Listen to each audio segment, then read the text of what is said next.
And I was opposed to this. I argued with the other petitioners that we should make. And I was also, at least intellectually, committed to the idea that human rights were violations of the use of human rights had to prevent economic, social, and cultural rights. And so my colleagues on the commission agreed. One of our first jobs that we had to do on the commission was to prepare a instruction treaty for our investigators. The way our method of work was that we were going to send investigators. We call them state investigators, that was our terminology. People were going to go out into the countryside in Sierra Leone and interview and go out into Venice this afternoon and come back tomorrow and report on violations of the use of human rights. Okay? That was the only instruction I gave to all of you, educating people with postgraduate degree, experience in human rights. Would you all come back with the same thing? No. Someone would come back saying, you know, I investigated the situation of migrants, workers in Venice. Someone else would say, I went to visit the prison. Someone else would say, I was looking into domestic violence, you know, and so on. You would come back with a whole range. So we had to instruct our statement takers in what they should look for. And if we had said, just go and look for violations, they might all come back with torture or amputations. I don't know. So they said, well, you prepared that questionnaire form. So I prepared a sheet that was essentially based on the Universal Declaration of Human Rights. I took the declaration and tried to break it down into a point form, a checklist. Again, I should say that our statement takers were people who, I think the job description was some secondary education. And that was also a way of ensuring that they could actually write in the English language, because it was the materials had to be in English. But they were not people with university degrees, many of them had not finished high school either. So I'm not saying that they weren't capable of doing the job, but they were not particularly highly educated in the job. So we did kind of a checklist, but it was based on the Universal Declaration of Human Rights, and it didn't attempt to say that one category of rights is more important than another. And I know, as long as I live, I'll never forget when these statements started coming in. We would sit in sort of a damp basement room of the Truth Commission, pouring through these statements that were written out in longhand, hard to read, and I was utterly fascinated by what came back, because we would get reports from poor peasants in the bush, in little villages in Sierra Leone without electricity and so on. And they would say, well, I was a victim, my husband was abducted, or my child was abducted, or my house was burned down, and I was raped. And then we would get to the portion where we talk about the remedy for it. And, you know, if you'd ask the European trained lawyer, you know, what would that be about? They'd say, well, we compensate them for the loss. We rectify, put them back in the situation they were in, you know, civil lawsuit that they were in. And so here were the answers. What do they want? Education for my children, medical care, housing. Things that actually had no logical, direct connection in the legal sense, certainly, with the victimization at all. It wasn't put me back in the situation I was in or compensate me for the loss. It was recognize and vindicate my economic and social and cultural rights. And I was quite stunned by that. I thought, I sort of believed this intellectually, but I had to be taught the lesson by illiterate peasants from Sierra Leone to properly grasp how important it is, this unity between the two. Well, of course, the two covenants, although they're split, and although they have differences kind of in approach, I mentioned the fact that the covenant on economic, social, and cultural rights is very weak on mechanisms. There are areas in which they are unified, and one of them is the common preamble. So we have a common preamble, and you have it up here. And of course, it also refers, as I mentioned yesterday, to the four freedoms that are taken from Roosevelt's speech. And recognizing that these rights derive from the inherent dignity of the human person. So there's that idea then that the human dignity is kind of the overarching source, if you want, justification. It's what Jacques Maritain was saying, it's the why of human rights. It's human dignity. And then we have in the two covenants each have a reference to dignity in a specific way. In the covenant on civil liberty. And I think we'd all appreciate that. And today there's a great deal of case law dealing with the issue of dignity and conditions of detention. That's pretty straightforward, I think. The covenant on economic, social, and cultural rights, we saw yesterday how they relate dignity in some of the early documents to working conditions in particular. But it's not there in the covenant on economic, social, and cultural rights. It relates to education. And it's this part of the right to education that is associated with the content of education. You also have this in Article 26 of the Universal Declaration of Human Rights. But they don't use the word dignity. They talk about the purposes of the United Nations and so on. But it's this idea that we have a right to education that also involves the content of education. And that's a very interesting idea in human rights, that there's some obligation on the state, ultimately, because the state provides education, to teach us things. And, it states a difficult, there's a sort of a difficult line between that and indoctrinating us with nasty propaganda from the state. I'm not entirely sure how to run. You see that idea also in the discrimination convention. Racial discrimination, discrimination against women, and the rights of persons with disabilities, where there is a duty on the state to change backward ideas about equality, racist ideas, and so on. The question is, how far does that go? I have a doctoral student at my old university in Ireland. She's just finishing her doctoral thesis. She's Chinese. And she came from China to study, and I think she's going to go back to China perhaps when she finishes her doctorate and become a university lecturer there. And she has been working on issues relating to capital punishment, and in particular, public opinion. She started her thesis on the topic of public opinion and capital punishment.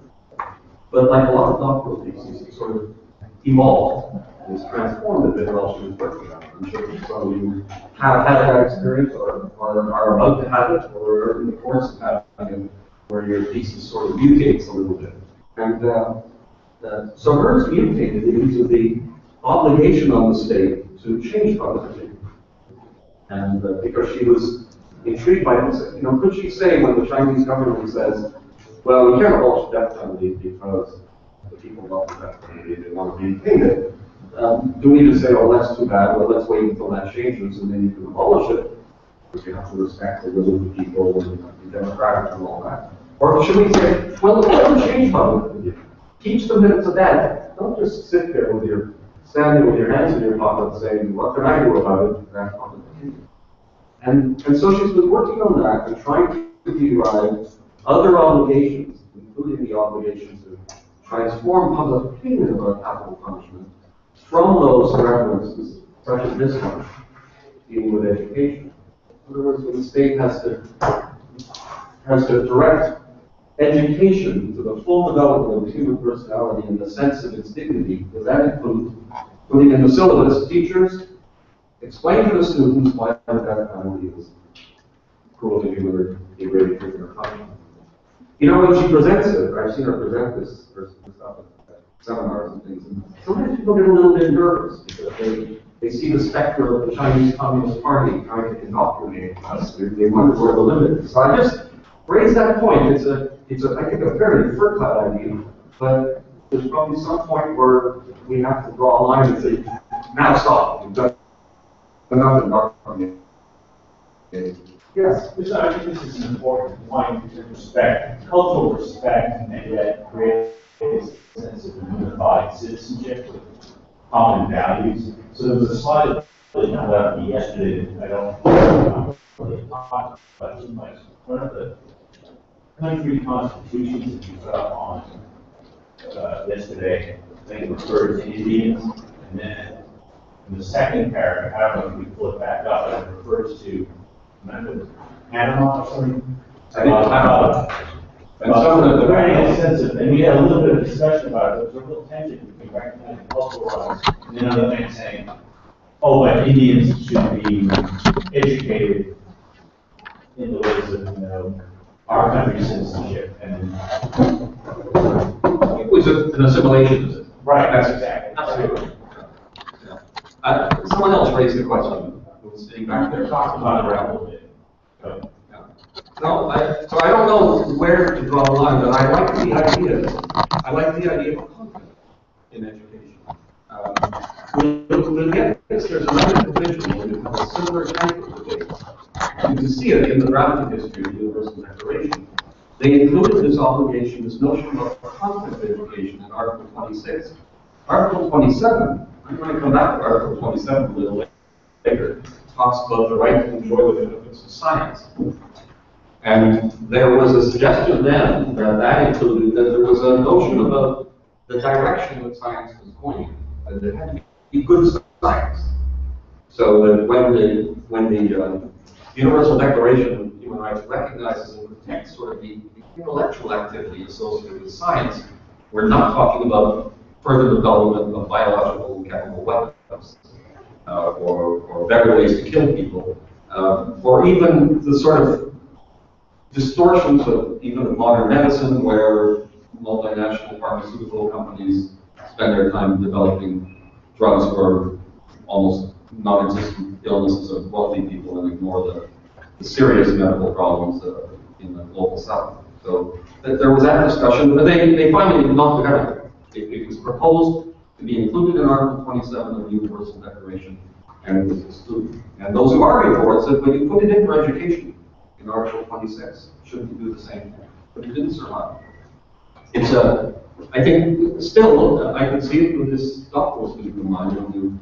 When you get into this, you can see that it's not clear where to draw the line, how much the state, how much obligation we put on the state in terms of the content of education, and other areas where the state should be attempting to improve or transform public opinion. We don't have too much problem with it when it comes to racial discrimination, but I'm not sure where that goes. Any other comments on this? Reflections? Yes. Yes, in Germany, in some regions, there's discussion going on about the measure of non-discrimination of LGBT people in the school curriculum. Like, is this something that the state or the government is supposed to promote, that non-discrimination, or is it something which it's up to the people, and if people don't agree with that, the state has not to interfere in the people's opinion in that way? I think you have the answer in the second sentence, Article 13.1. Is recognition of or combating backward ideas about LGBT. Is that contrary to the full development of the human person? Is that necessary? Is that part of the full development of the human personality in the sense of its dignity? I think so. I mean, I think it's the dignity, my sense about this is an interesting subject because it's one where public opinion has actually evolved very rapidly on the subject. I don't know if you talk about LGBT rights with your parents or your grandparents, but 25 years ago, people had very, very different ideas on things like same-sex marriage, which today they think of being quite acceptable and normal. And it's all because they started to examine their traditional views on these subjects against the standard like dignity or equality. I guess so. They have a right to be treated with dignity like everyone else, and so how could you be opposed to it? So I think that maybe people didn't articulate it that way. I think a lot of them saw it more through the lens of equality, equal treatment. I guess that's where it leads. But a huge part of it is about the dignity of recognizing the way people choose to live, and not stigmatizing it, and thereby, recognizing that it should be given the same entitlement and recognition in law and society. And one more treaty from the universal system, which is a more recent one, the Convention on the Rights of Persons with Disabilities. And of course, here we have several references, as one would expect, to the notion of dignity, and showing how alive the concept is and how important it is. The modern treaty, a setting of standards by the United Nations. Fundamental principles: respect for inherent dignity, individual autonomy, including the freedom to make one's own choices, and independence of person. I'm going to go a little more quickly because I realize we don't have that much time this morning. The regional human rights treaties. This is where we actually find an autonomous right to dignity. And that's, I think, there are two main sources of this. The European one, I'm going to deal with that first. The European Charter of Fundamental Rights. It starts with its first chapter, which is called Dignity.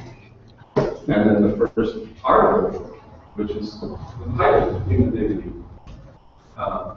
So this is quite a dramatic reconfiguration of fundamental rights in the European Charter.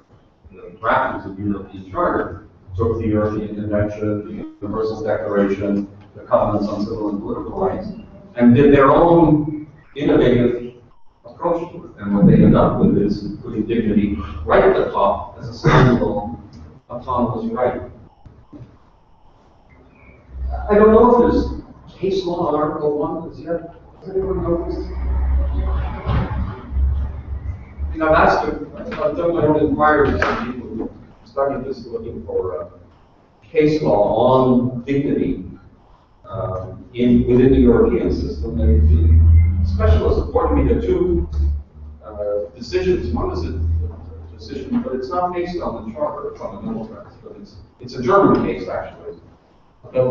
Somewhere in Germany where they had one of these amusement parks where you play war games.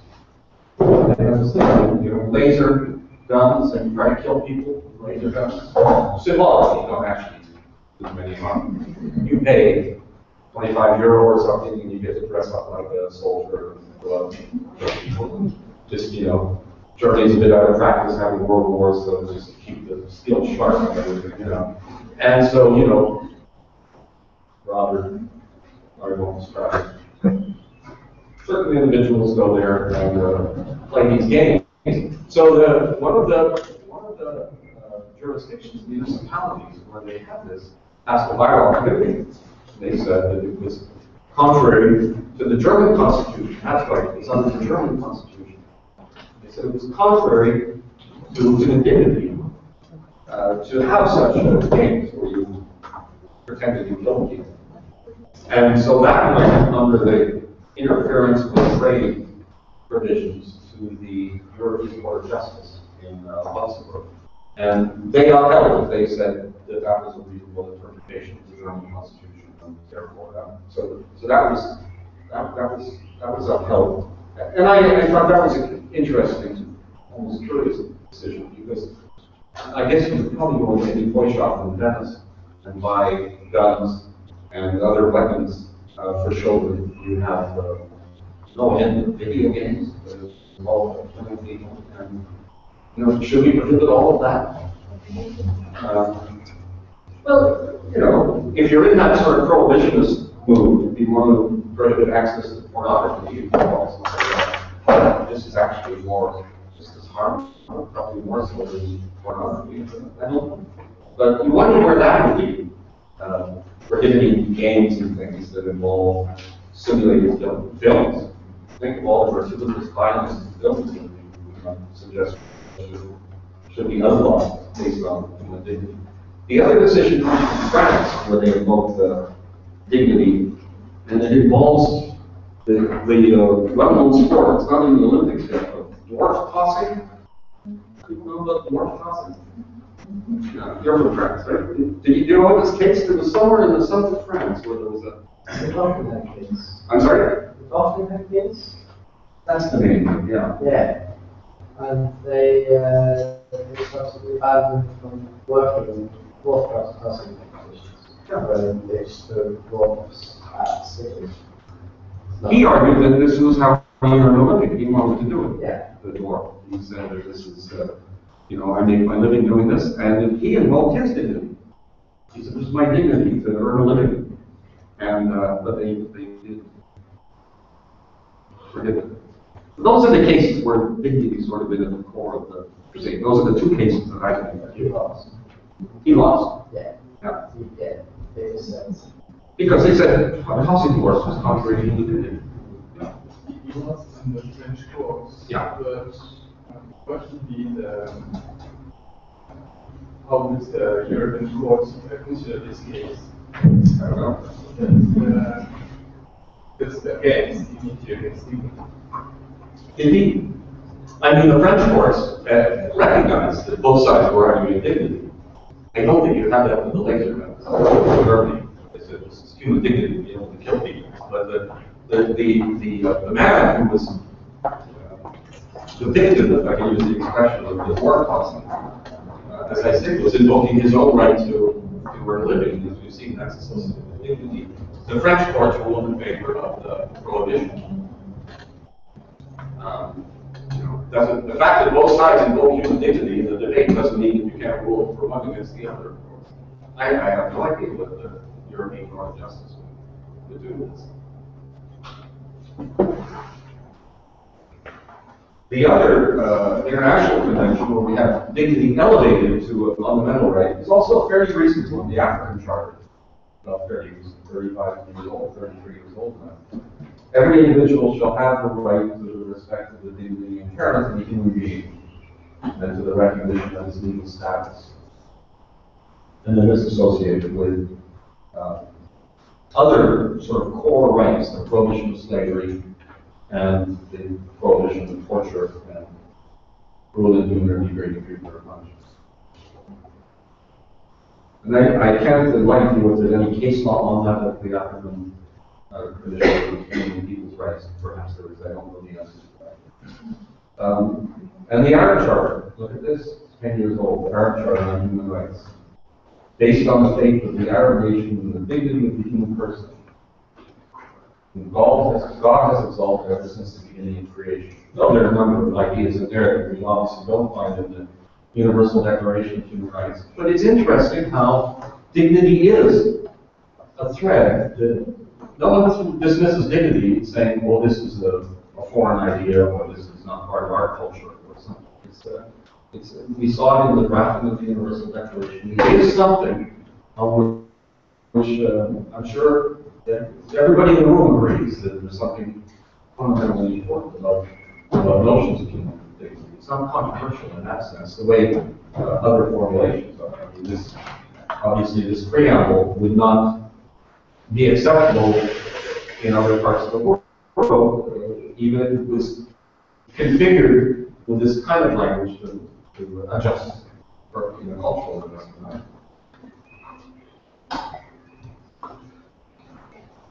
This is the American Convention.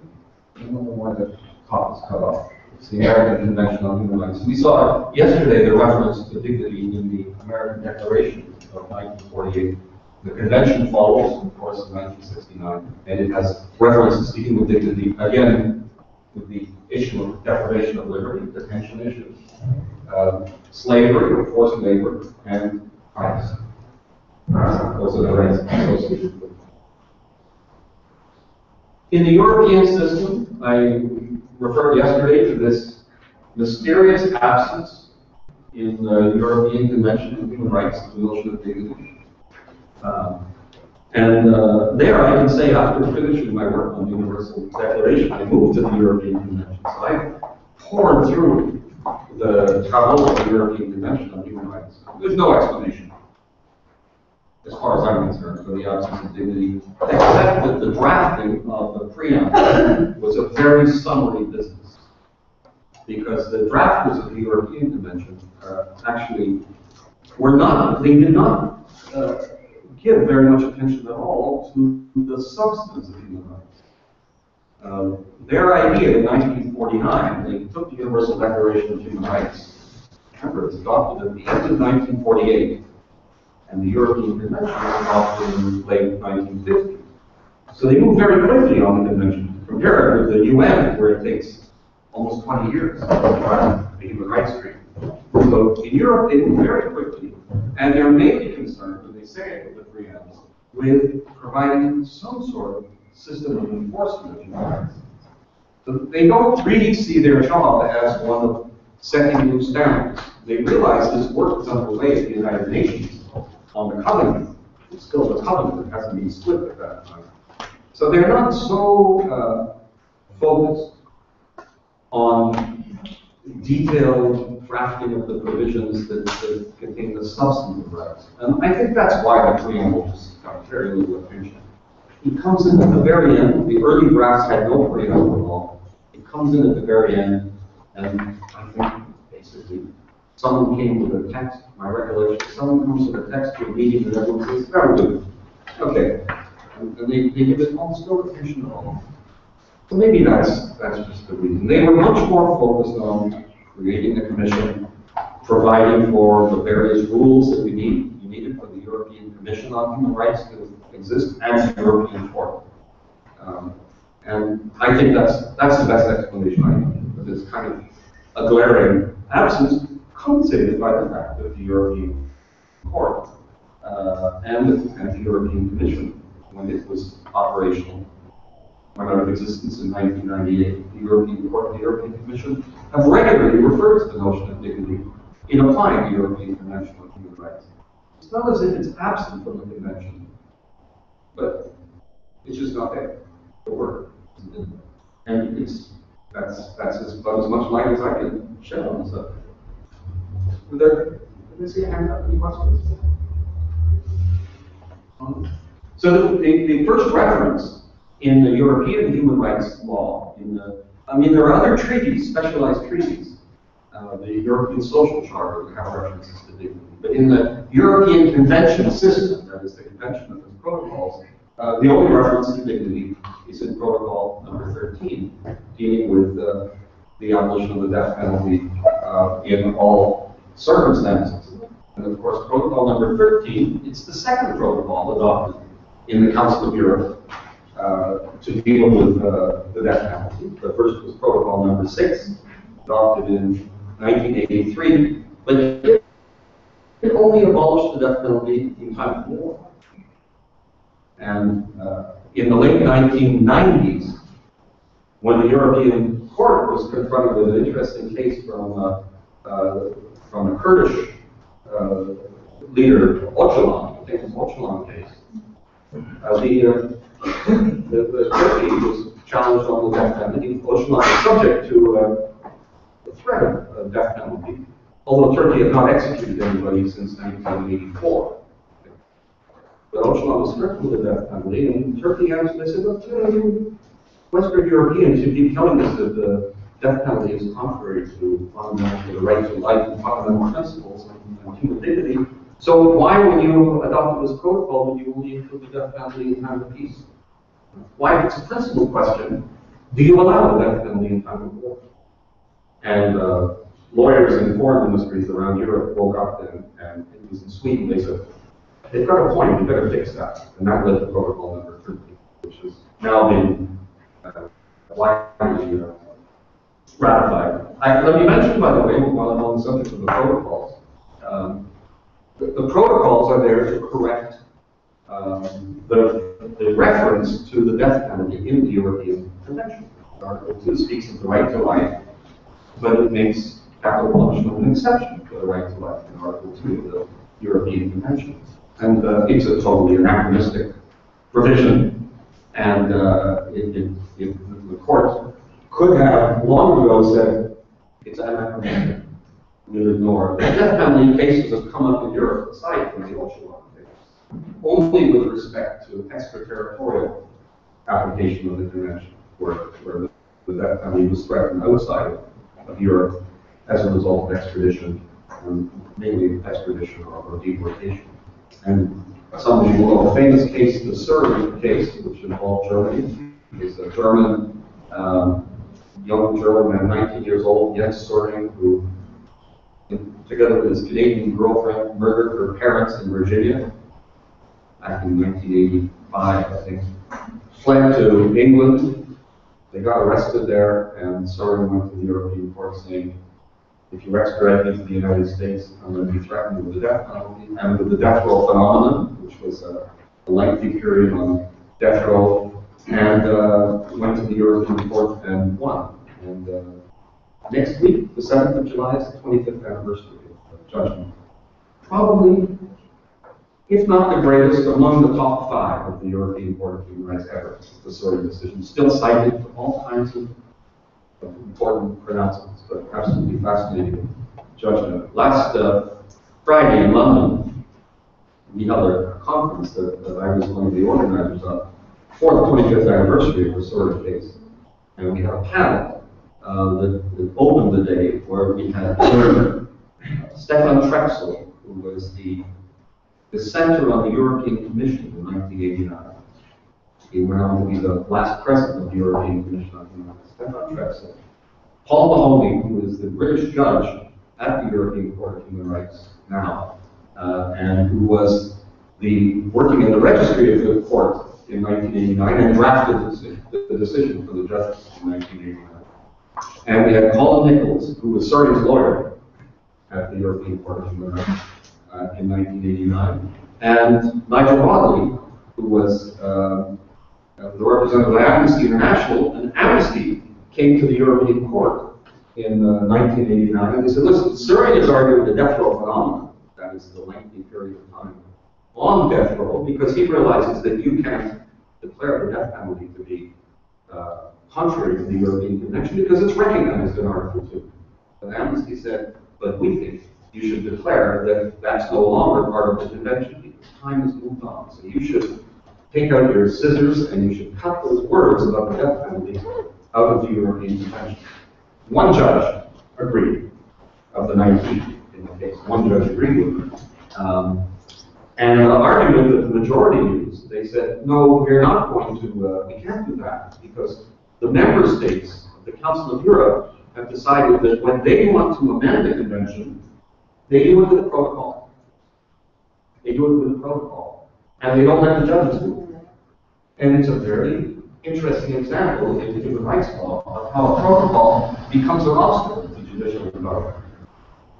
People are always saying, oh, we should have a new protocol. Let's adopt another treaty that will clarify things, move the law forward. But in some ways, it acts as a brake on legal development. And the death penalty in Europe is a good example, where the protocol in the Surrey case held back the judges. They used that as the main argument to say, that's why we won't declare the death penalty to be contrary to the European Convention.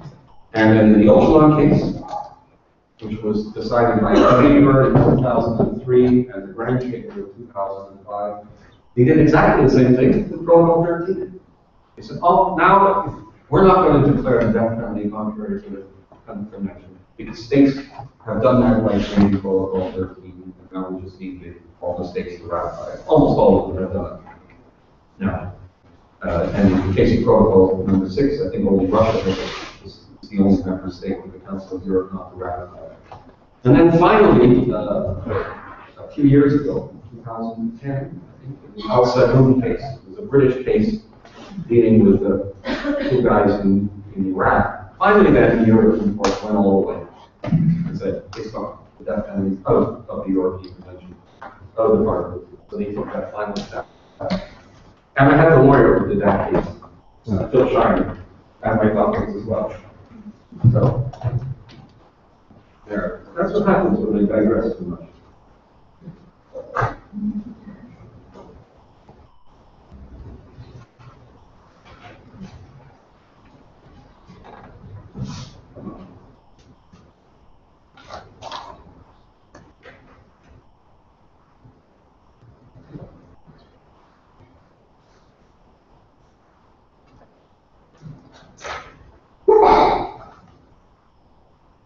there.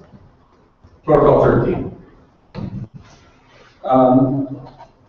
Let me now finish this part on the international law sources by talking about two cognate of international human rights law, humanitarian law and international criminal law. I actually thought, I don't know why, I thought that there were references to dignity in the Hague Conventions, but there are not.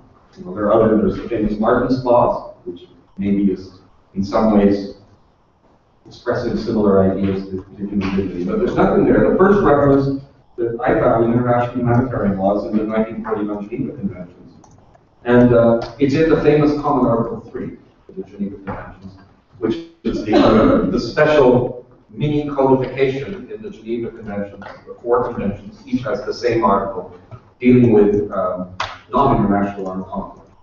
So it's vague and general, lacking the detail of all the other provisions, but that's because that was the extent to which the states in 1949 were prepared to agree on the rules that would apply in non-international armed conflict.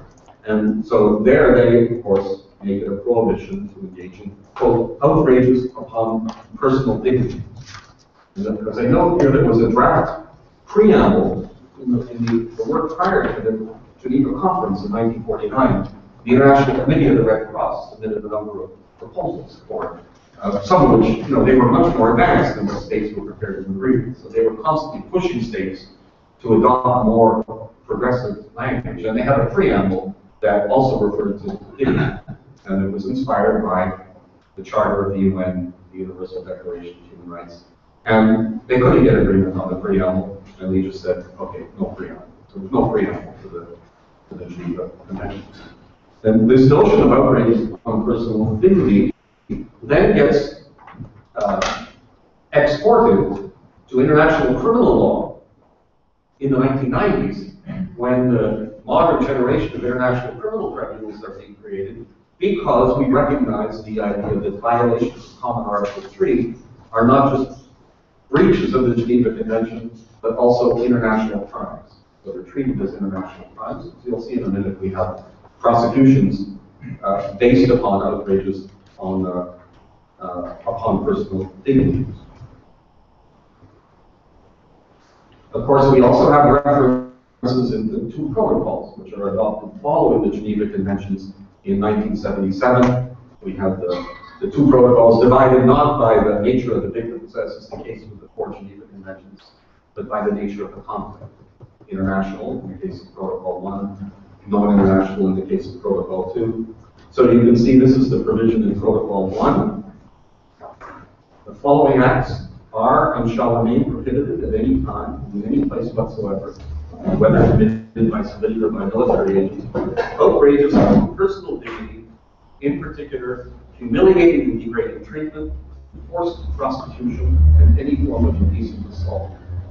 That's Protocol 1, dealing with international armed conflict, where, as a general rule, states are prepared to accept broader obligations and norms that are more developed than they are in non-international armed conflict. And you can see that just by the length of the two protocols. Protocol 1 is 100 articles long, and Protocol 2 is about 30 articles long. It's simply because even in 1977, there was great reluctance to accept obligations that were more far-reaching in non-international armed conflict. So here's the provision in Protocol 2. Similar pattern on the one in Protocol 1. Without prejudice to the generality of the foregoing, the following acts, and so on, shall remain prohibited at any time and in any place whatsoever. Outrages upon personal dignity, in particular humiliating and degrading treatment, rape, forced prostitution, and any form of indecent assault. Now, I should have put these side by side. Can anyone remember what's? I just told you that the provisions in Protocol 2 are in general narrower than they are in Protocol 1. But look closely. And let's go back to Protocol 1. Something missing there? Wait, how do you explain that?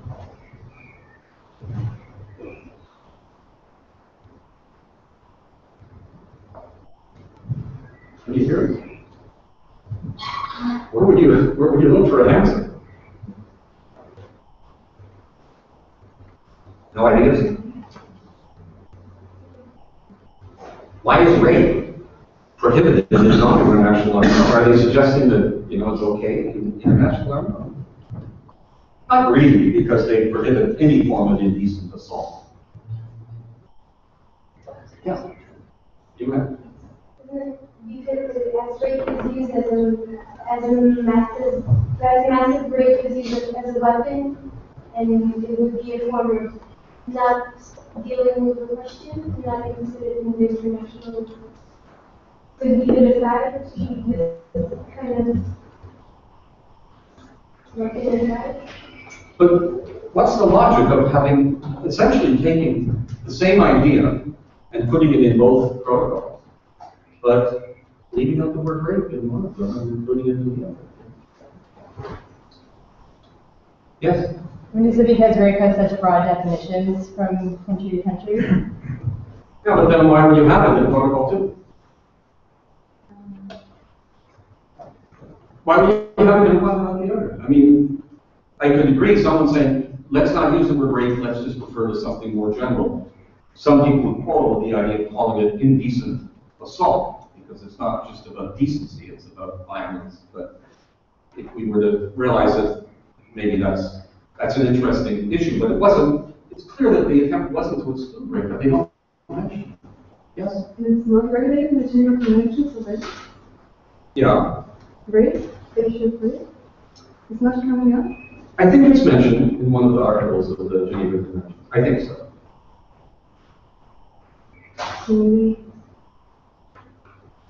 Well, you'll often see in the literature when people talk about sexual violence, they'll point out to say, well, rape was mentioned in this treaty, or rape was not mentioned in this treaty, as a way of developing arguments showing how maybe it was not properly addressed.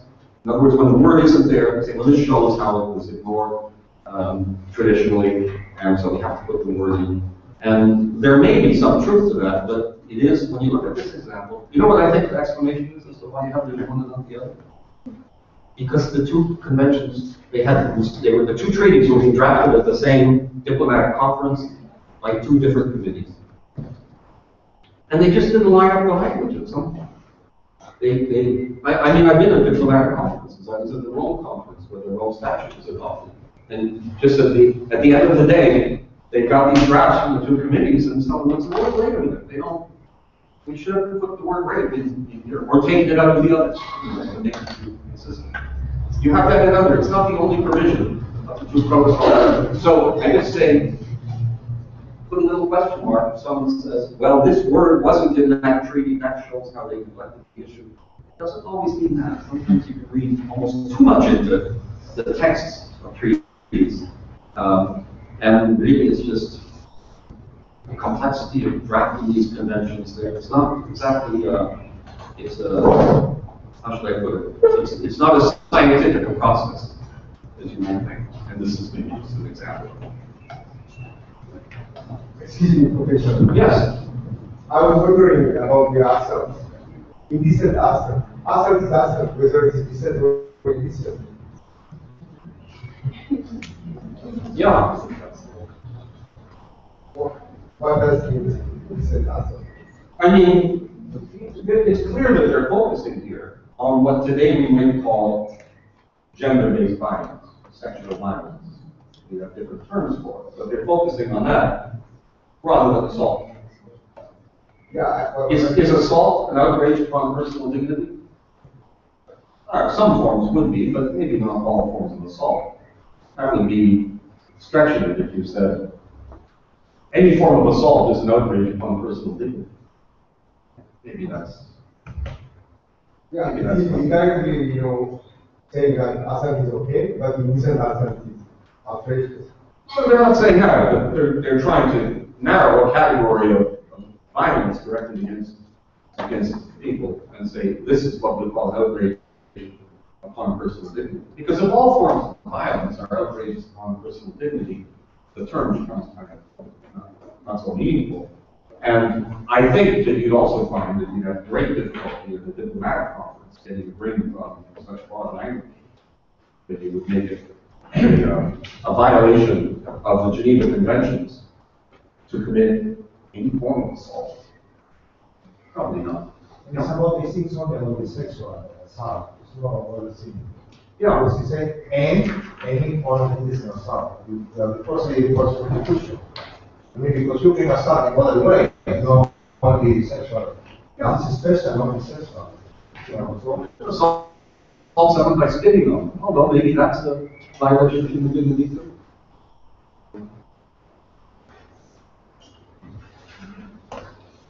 So that's humanitarian law, and then of course humanitarian law has informed international criminal law, and I have two examples to show you from the case law of the modern international criminal tribunals, where there's a reference to dignity. The first is from the International Criminal Court, where we have a war crime of committing outrages upon personal dignity, and that comes directly from Common Article 3 of the Geneva Conventions. And this is from the decision, the confirmation decision in the Katanga case. Katanga, for those of you who follow the court, will know is the second person who has been convicted by the International Criminal Court, and the judgment convicting him 2-1, something rather rare in international criminal law. One of the judges thought he was not guilty.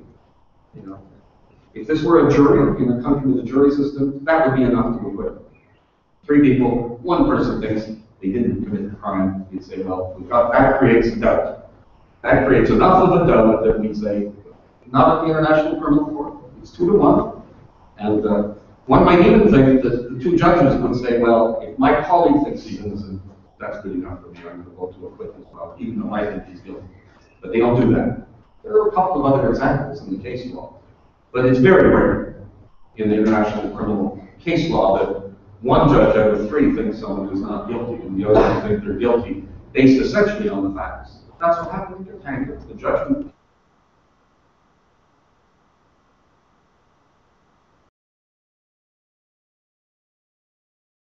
A few days ago, he announced that he's not going to appeal the decision.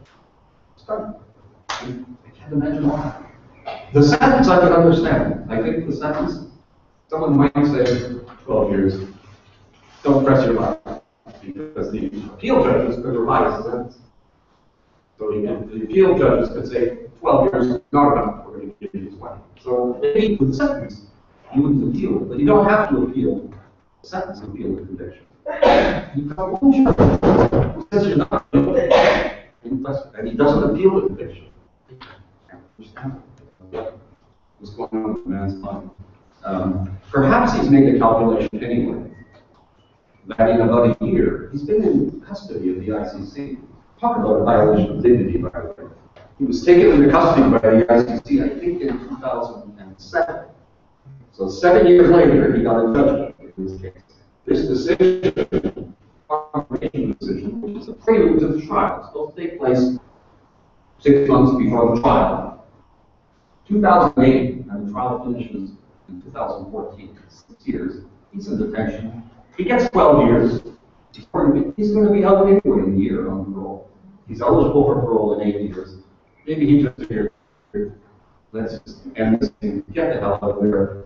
Maybe he's calculated that if he appeals it, they're going to keep him in jail until he appeals her, and that'll take another 3 years. Maybe he'd rather just concentrate on getting out on parole. It's kind of interesting, but weird that someone who has such a good chance of an appeal, after all, the descendant judge wrote Adam's opinion. Judge Norman Minor, very credible, and the appeals judges, all they have to do is read it. For all we know, of course they already read the appeals judges. For all we know, they already decided to read it. He doesn't know that, of course. Anyway, so in this case, this is one of the rare findings in an international criminal court environment, an international criminal law environment, where they talk about the crime of an outrage upon personal dignity.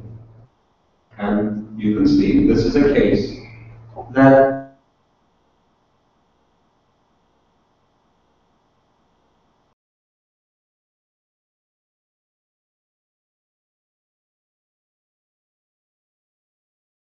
degrading treatment or punishment, or one of the other crimes. And so the outrage upon personal dignity is kind of an umbrella clause, or a net that you'll use to catch something that's not going to fall under another category.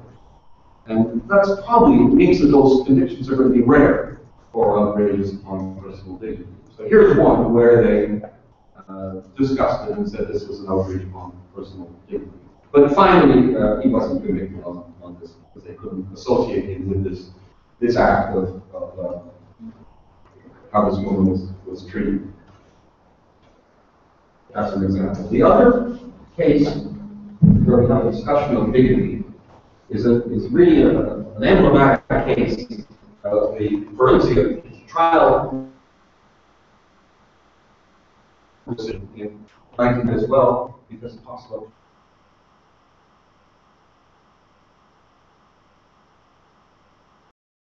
Was that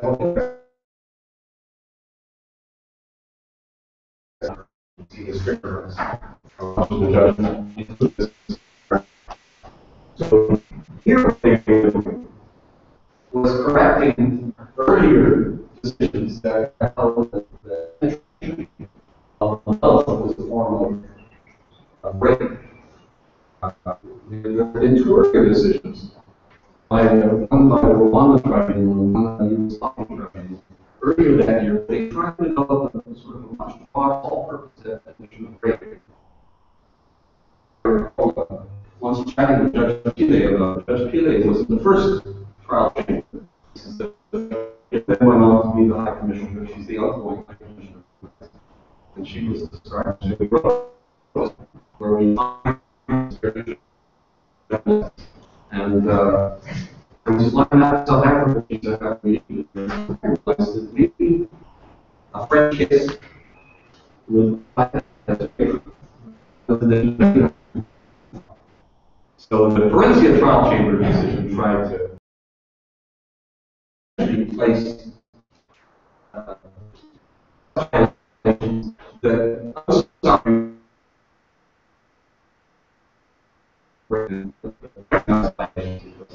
violation. It is constitutional that such an extremely serious sexual violation is first-of-all penetration. Yes. So these are the sources, and now this look a little while on some of the specific, right? Go another example.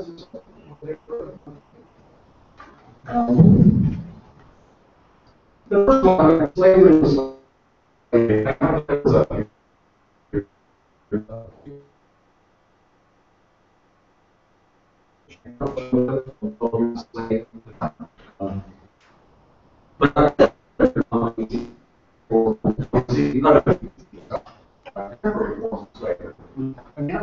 very closely related to issues of the laws and here. Someone made a comment yesterday and the people who clearly believe in human dignity. Think of someone like Thomas Jefferson in the United States. They believe very much in human dignity.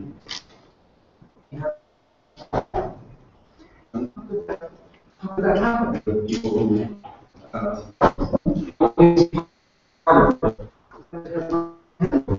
they had one part of and the people can understand human dignity in a profound way. There are certain questions and he totally oblivious to it. But it doesn't seem more even in Jefferson's time, against slavery, people like William Wilberforce will always say that was about human dignity. The idea that people not understanding of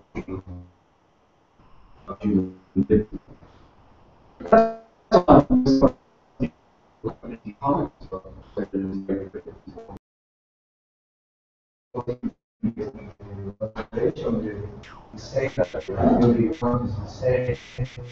He wrote that.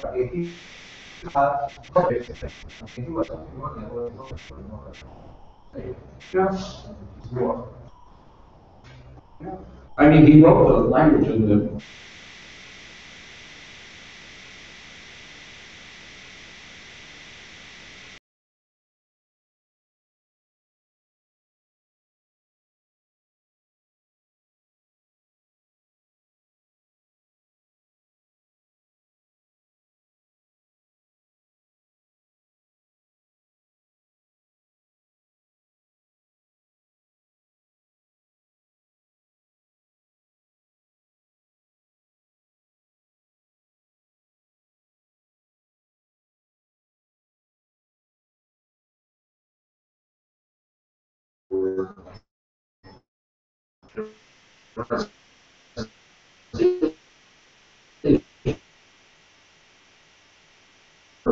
Citizens have not been buried on the land.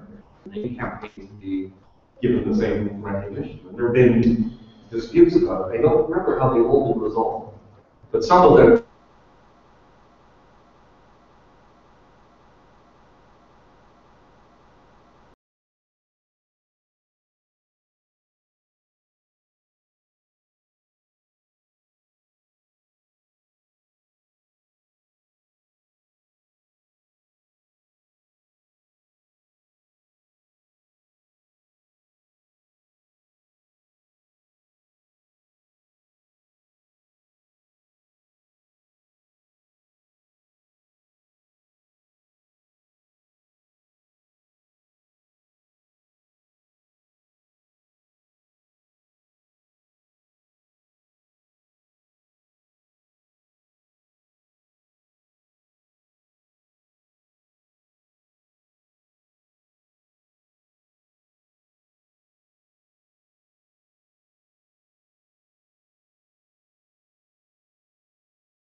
I don't carry around the $2 Jefferson bills. You know, you go to the U.S. where they still paper money went back to broke. When no one else in the world seems to have, everyone else has coins. It's got a $1 bill, so you can get a $2 bill. But the only place I think we can get is a Jefferson. Maybe it's Jefferson. So I'm kind of thinking about these $2.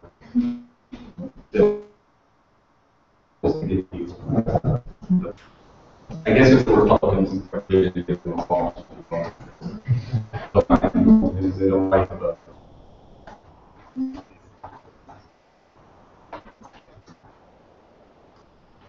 I was hoping.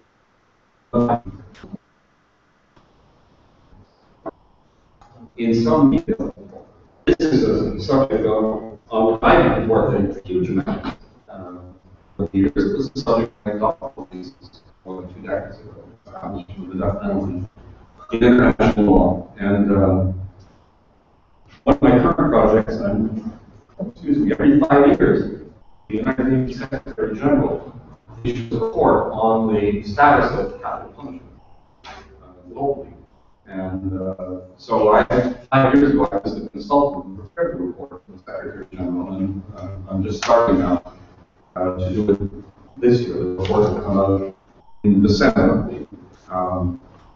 It's based on a questionnaire that the UN sends to all member states. It's not a very helpful questionnaire because, the Netherlands writes back saying, yes, you don't have a death penalty. And Iceland writes back, says, oh, no death penalty here. And Canada writes, oh, we all death penalty years ago. And the countries we're interested in, like Iran, and Saudi Arabia, and China, they don't answer. So the questionnaire isn't really very useful. The UN's been doing this since the early 70s. So the first of these reports came out in 1974. It's the 5-year report. They call it the quinquennial report. It comes every 5 years. And so this will be the 9th such report. They're, initially, in the early years, they would only include information based on the returns that came in from the States. So it was a very incomplete study. And about 25 years ago or so, the consultant who was then doing it, Roger Hood from Oxford University, started to draw on other sources, like Amnesty International reports. There are other several NGOs that draw on different aspects of study practice with capital punishment. And so those sources are now used. I know this questionnaire to the states, hopefully with some useful information, but really nothing very much. We have to do this as well, because if we just say the Secretary General is going to go and ask the NGOs, it's a list of people that.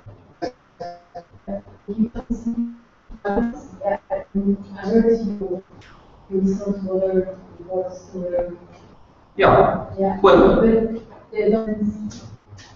we don't ask for shadow.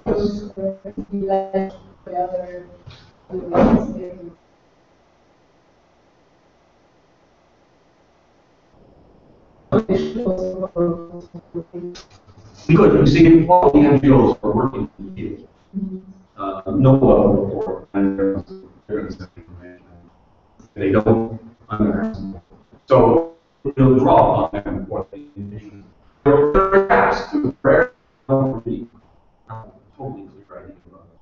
One is in China of this US. And we don't get a report from the US. They publish every year quite a detailed statistical analysis of the practice. You know, it would be great if all the other states we have everything we need.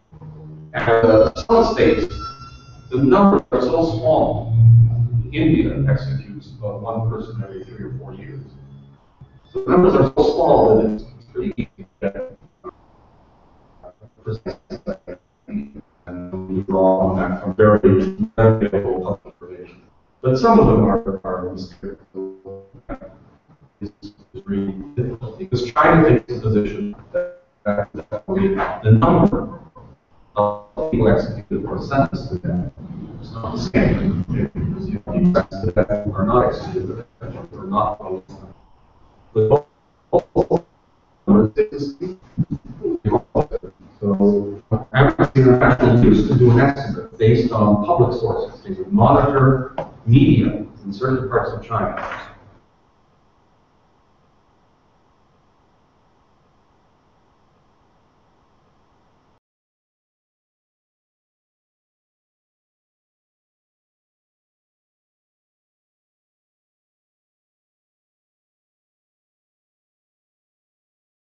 That be very low. It's a very imprecise way of documenting. First of all,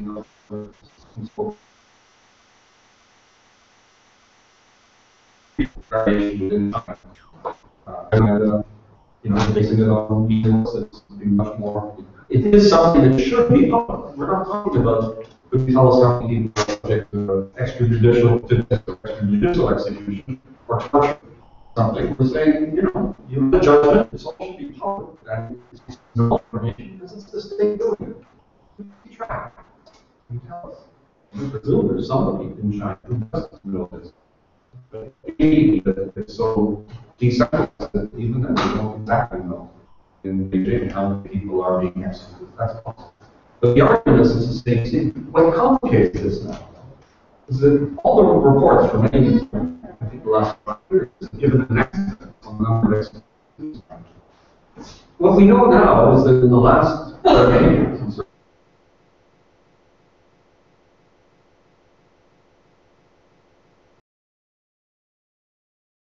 so this is the dilemma. I mean, I think it's a very important message to be able to demonstrate that the numbers are wrong, very dramatic. I'm convinced of that. I just don't know. I don't have enough reliable information about what they were at the starting point and what they are now, like how much they've grown. I go to China regularly on capital punishment issues, and know many of the key players in China in the area, from course, they won't tell me what the number is if they know. But they do know that the numbers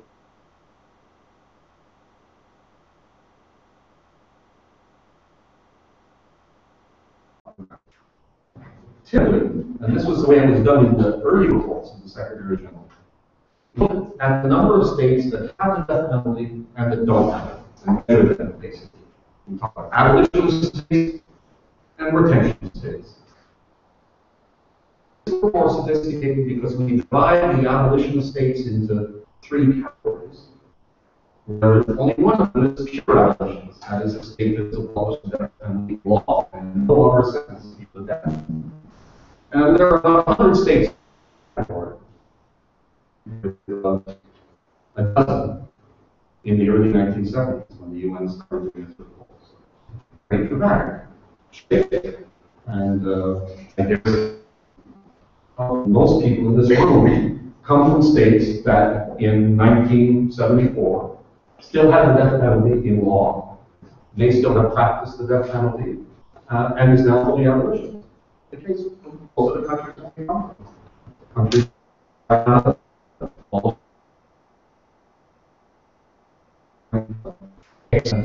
in 1977 and then abolished it fully only in the early 1990s. 12 years more recently, Ireland still had the death penalty in the 1970s, and they sentenced people to death through into the 1980s. And the man in Ireland did not death. It was later pardoned, was recognized to be so, people from still executed people in the 1980s. Yes, they had executions, 3 of them in 1978, and only abolished the death penalty in 1981. Belgium. We have someone from Belgium here? Belgium was still sentencing people to death in the 1990s. You know, the seat sentencing people to death because all the legislation from the 19th century provided for the death penalty in certain cases. There was no very question of them carrying it out. But all this to say that this issue of states that abolish the death penalty in law has been transformed totally. There's another category that got a lot of attention in the 1970s, which was the category of states that had abolished the death penalty for what we call ordinary crimes. So many states hung on to the death penalty for treason, wartime offenses, genocide. In other words, ordinary murders, rapes, and so on, the death penalty was no longer practiced. But they kept it for these what we consider to be called extraordinary or special crimes. They are rarely prosecuted. And that feature of the protocol, the first protocol, the protocol number 6 to the European Convention, shows that some states that the partially, but not fully, recognize that. And the same with the UN protocol, the second optional protocol to the Covenant on Civil and Political Rights, which is quite similar to Protocol 6 of the European Convention. And that category was very important. In 1974, when the UN did its first study on the death penalty, the category of states that were abolitionists for ordinary crimes was larger than the category that were abolitionists altogether. And that's changed completely. So that category has shrunk, actually. There are fewer states that are abolitionists for ordinary crimes than there were in 1970. Because today, states do what Turkey challenged the year. They just abolish the death penalty, which is not abolished completely. That's what most states do. About 2 to 3 a year for the last 30 years. Consistent. There's only one example in 30 years of the state abolishing the death penalty and then going back to it. That's the Philippines. And it did that only temporarily for 4 or 5 years and then went back to abolition, and the Philippines is fully abolition. So despite what a lot of people think about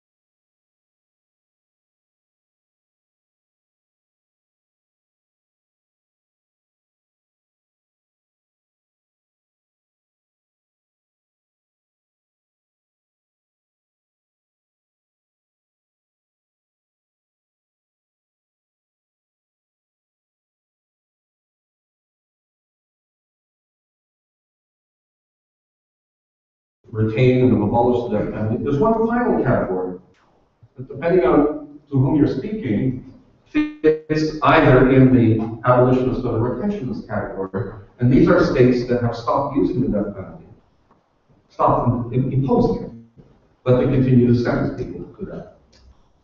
And may have a death row, may have people on death row, but they've stopped executing. And there are about 50 states in that category. So it's huge. And that's continued to grow. And the UN position back in the early 1980s, the UN started saying, well, we'll count you as being an abolitionist, we say de facto, if you stop executing people for 10 years. If you haven't had an execution for 10 years. And so in the report that I did 5 years ago for the Secretary General, I said, well, let's see how solid that figure is. And I went back and looked and compared each one of the reports over the 40 years that they've been doing them, the 8 reports, to see the 7 reports prior to the one that I did, to see how stable that figure was, how predictable it was, how could you really reliably say that a state that has gone 10 years without an execution has given up the death penalty. And that number is just about as solid now as the number of states that have abolished it in law. So states that go 10 years without an execution, you could bet money on the fact that they won't return to it. It happened once in the last 5 years. The Gambia held some executions. I forget the guy's name. They have a crackpot president in the Gambia who, I hope there's not a here from the Gambia, or if they do, they agree with me. But, you know, they have someone who just does weird things, and this president. So we're going to execute some people, and they did. Kind of an anomalous thing, and definitely not representative of any sort of more generalized phenomenon. So that number is also very important. So we're up to now.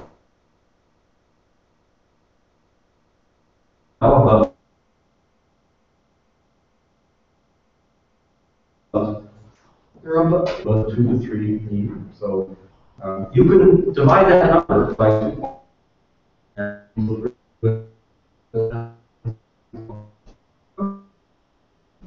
And people think I'm crazy. But I've been saying it for 50 years. And 8 years ago, 30 years, years later, and to that, people often say, well, you know, some countries, Saudi Arabia, no, Iran, you know,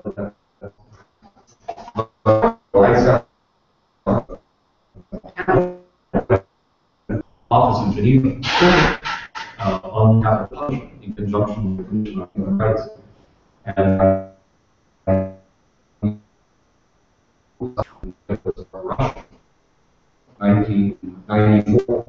And so we're all in favor of abolition, but my colleagues are very optimistic about the South African guys that, you know, it's fine you're involved in the Western Hemisphere, South America, and South Africa is awesome. Public opinion, people love that in South Africa. They absolutely love it.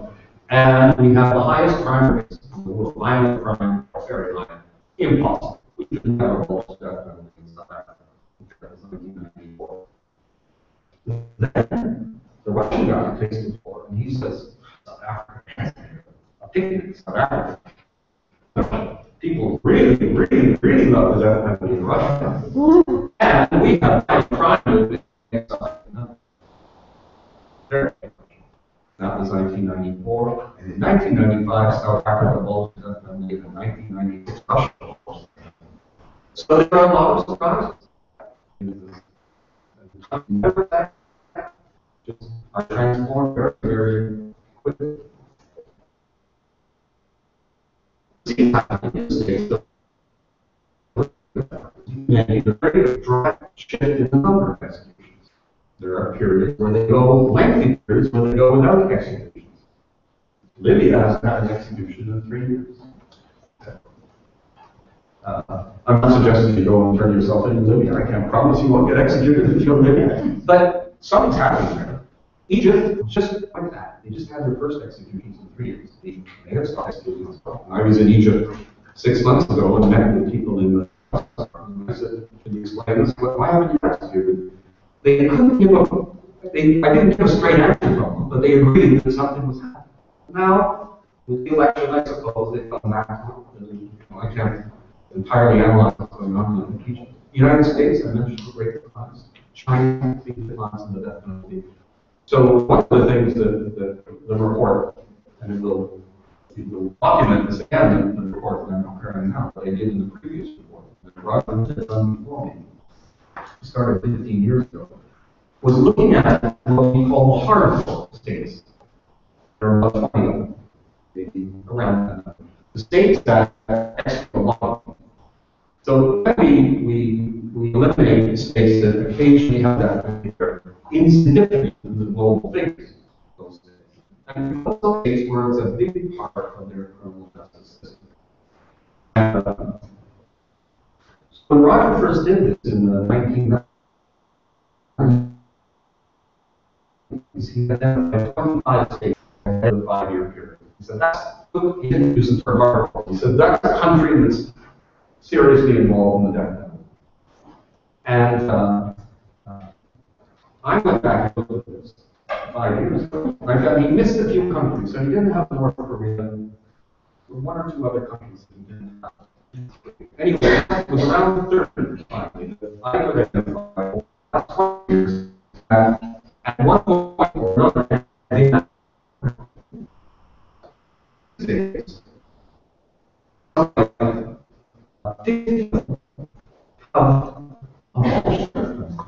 abolished. Not reduced, abolished. And they were part of 50 years ago. And another 7, I think, with memory, are quite accurate and they're documented.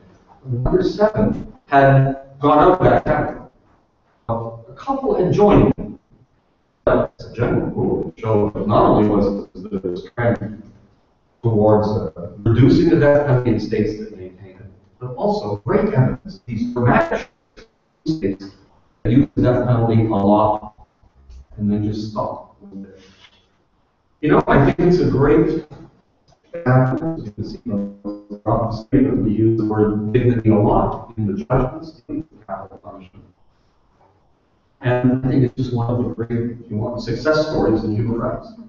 It's, you know, sometimes we often in human rights send a rather, we don't like to smile a lot. I like to send messages that it's pretty terrible and it's getting worse because we're all involved in trying to mobilize people and having laws explain to them how bad it is. But sometimes I'm one of them. I get actually motivated. I think I'm doing some good. You know, I've been working in human rights for a long time. It keeps getting worse. Maybe I should just stop. It's hard to work. And on some very specific issues like that, problems. And you know, the mystery is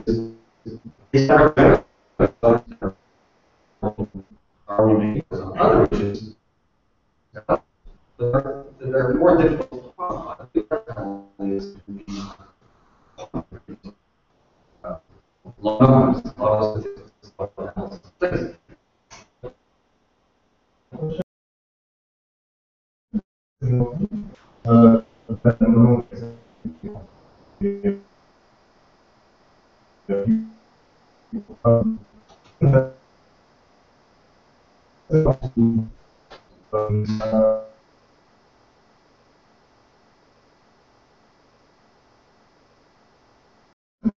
At the same time, they don't monetize the power, so their life is first ended. Yes. They don't die, but they don't get rid of it. So, isn't that the explanation? You're from Zimbabwe, right? Oh, Zimbabwe, that's right. That's one of the states where that is now permitted. We went, I think, for a period of 5 years. Again, we have that something we get.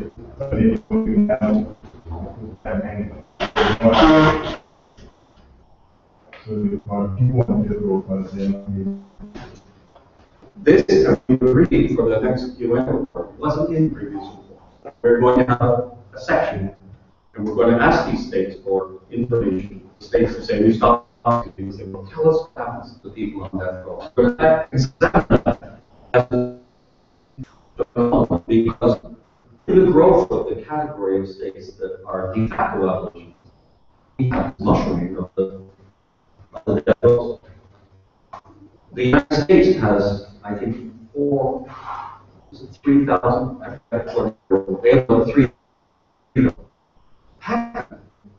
Pakistan used to be, Pakistan used to execute people a year. And Pakistan's law,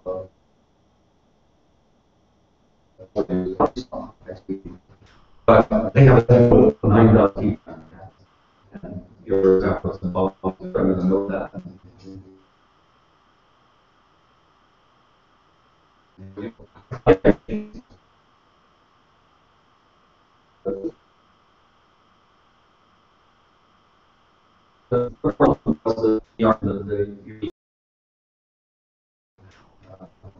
Serving, go back to the United States, and the old British colonial board, the British Committee of the Refugee Council, which still has appellate jurisdiction from some countries in colonial countries in the Caribbean, has also imposed that rule on the Caribbean. Jamaica hasn't executed anybody in 25 years, and but they have that for it's on their place. Prisons in California. Just a word about the geography of this that might interest you. And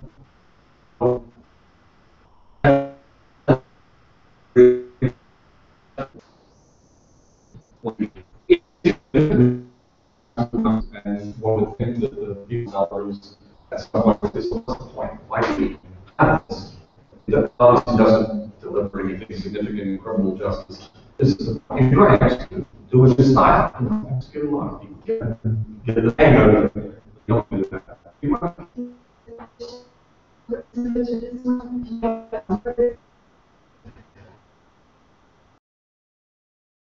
Sentences go more and more crimes.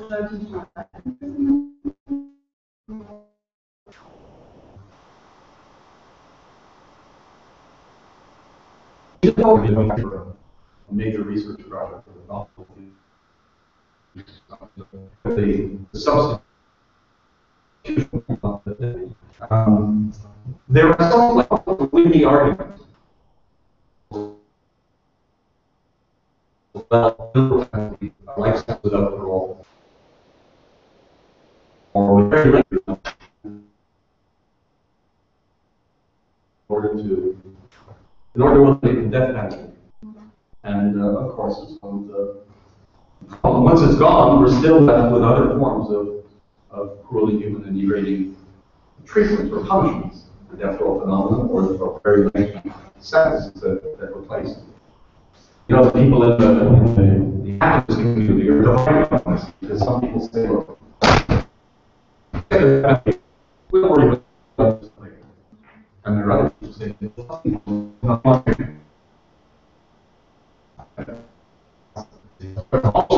there's no sense of abolishing unless we can replace it with something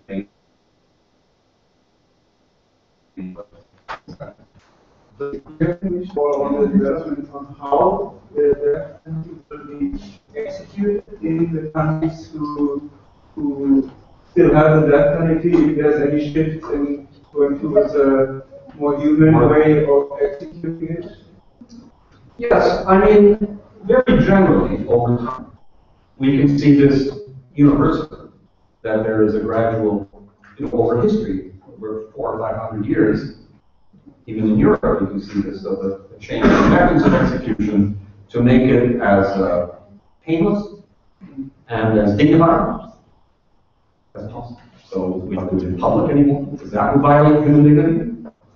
We try to make it as we try not to mutilate the body. And so there are attempts to do it, but as you saw with that terrible execution in the United States, how sophisticated, there's no dignified way to murder a human being.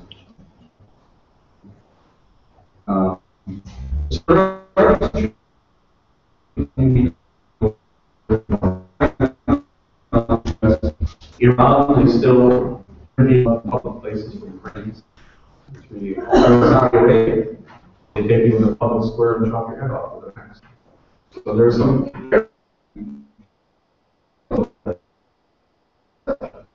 And most countries.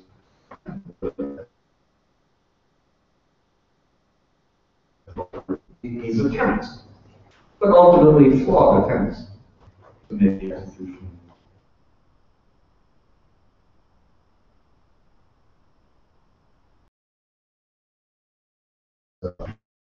Execution is probably the execution of Saddam Hussein.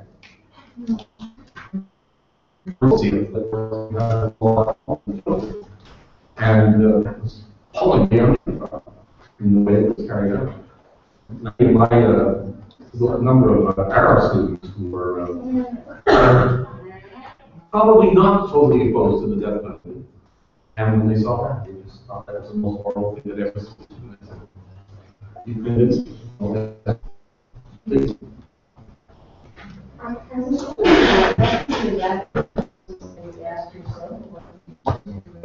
Maybe not now, maybe after. You said, could it be that the development we see in that country is an indicator of a more general in respect to human rights? Growing up, two schools on this issue. There's the one measuring proxies like Freedom House, for instance, they claim that, and they're probably right, that we see progression, that purely through we protect human rights, moving in the wrong direction.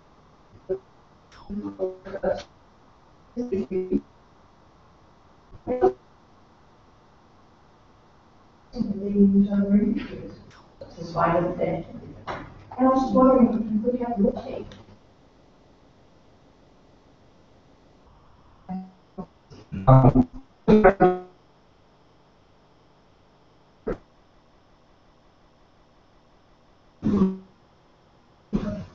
I think if I were to say, have human rights improved globally in the last 250 years?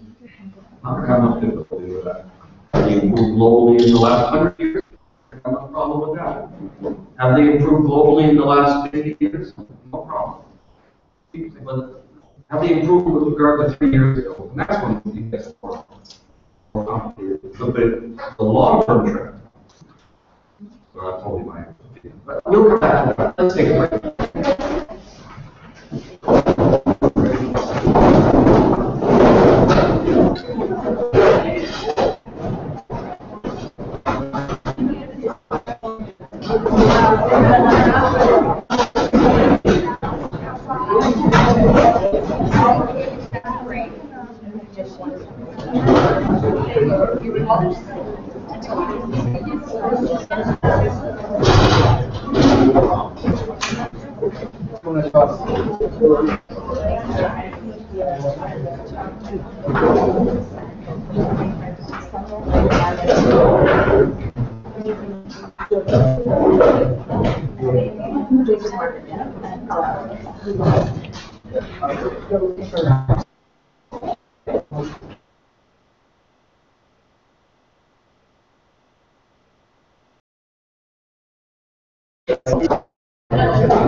You're from Russia.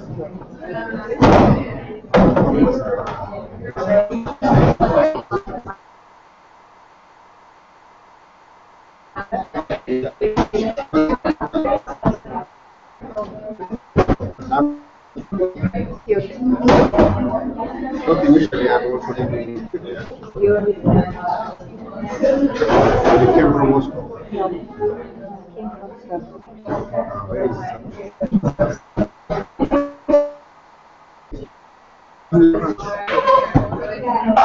Not Russia. Not anymore. I was born in Russia. But now living in France. Yeah, in Paris, always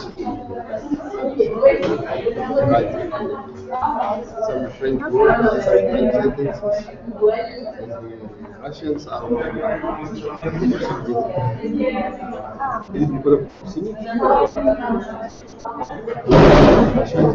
Help me, thank you very much. Okay, thanks. You know, I like the Russian literature, classic literature. Court, and they always mention France because one of their characters will travel to Paris. Aristocracy with some affiliation.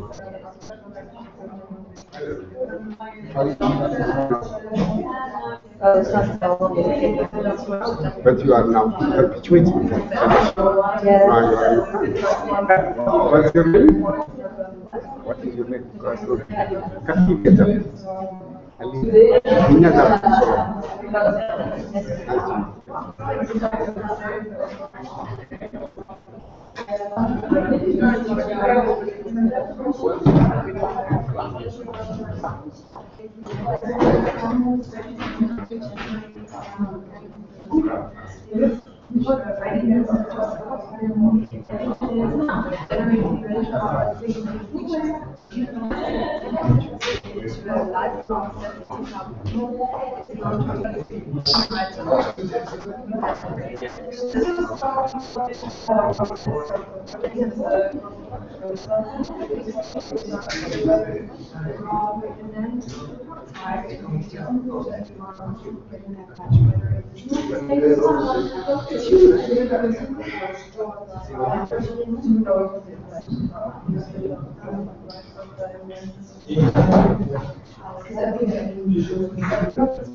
Rectify.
mathematics at first and didn't recognize it.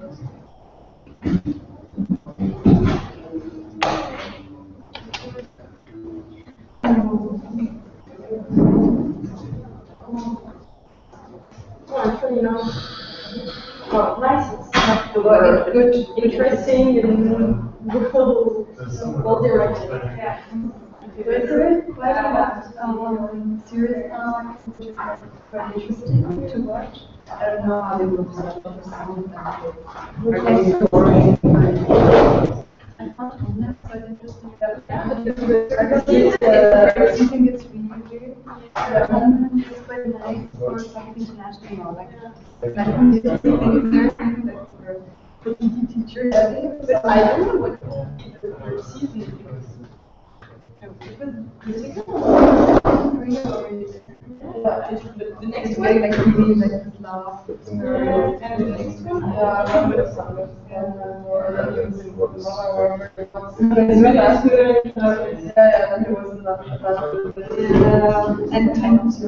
And you get into a truck and take you. Yeah. But this isn't the story really bad or something. Oh, great. And then at the end it's like unbearable anymore and how dramatic it hates them. You really like to see that so much. And it's really unbearable. I don't know if you watched The Good Wife. Yeah. I don't mind it. There was something with the NSA and the inside and everything.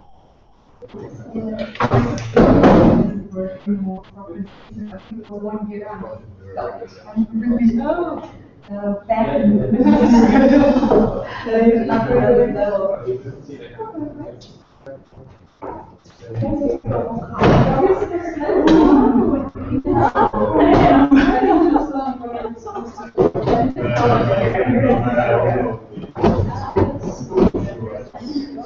what did you find out? You know, I'm ready, whatever.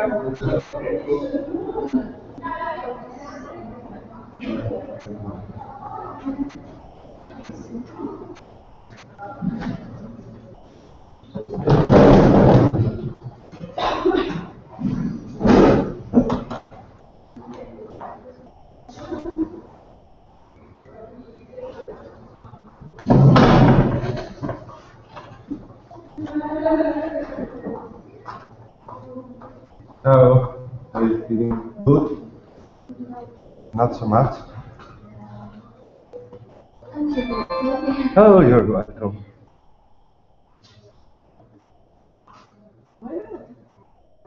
It's not much time.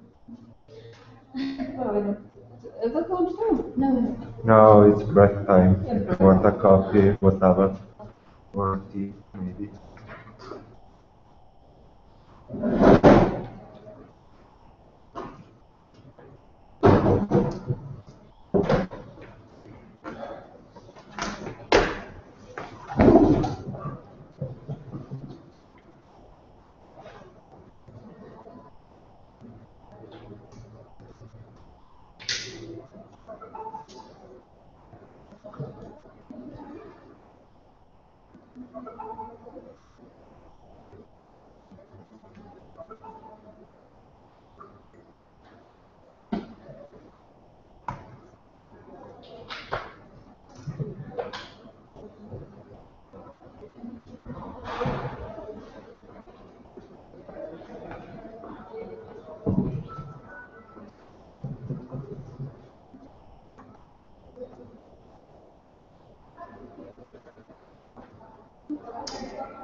Yeah, that's perfect. That's not yeah. No, that's not really that funny.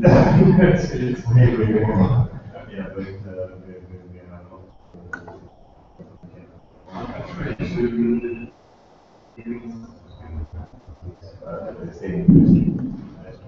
yeah.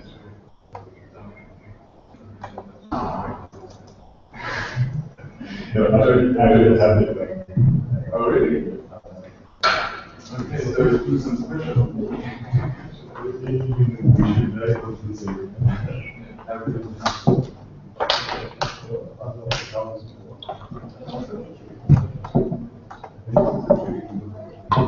Yeah, this is easy.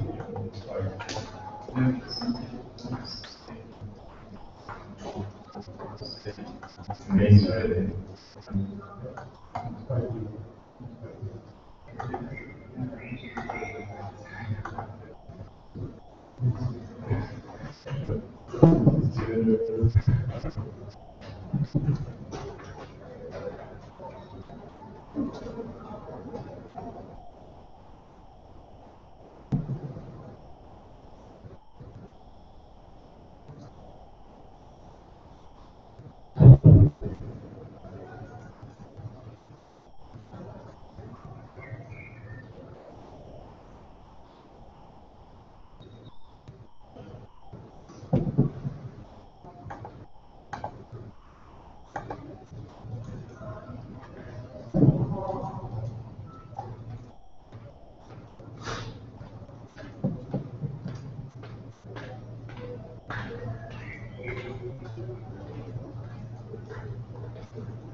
That's a feature. Yeah, but it's just strange. You have an opposite approach because mostly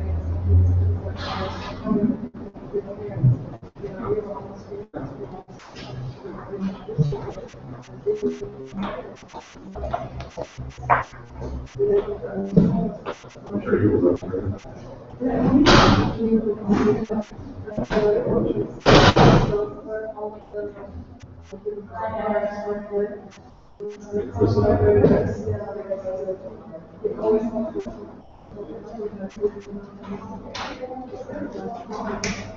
Anyway, you couldn't bring it back, even if you brought it back, you couldn't like him.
Yeah, I mean, I told you,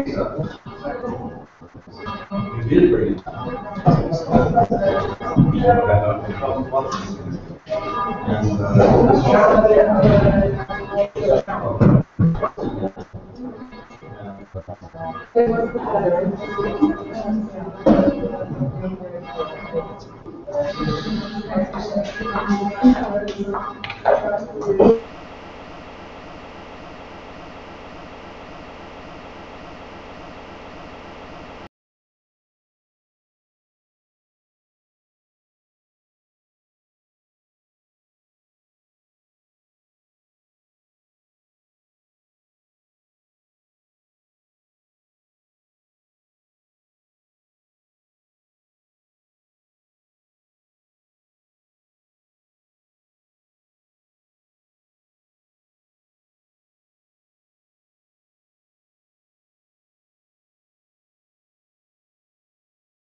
And before we stop it, I have to give you a geographical vision of capital function, where I mentioned the Europe situation.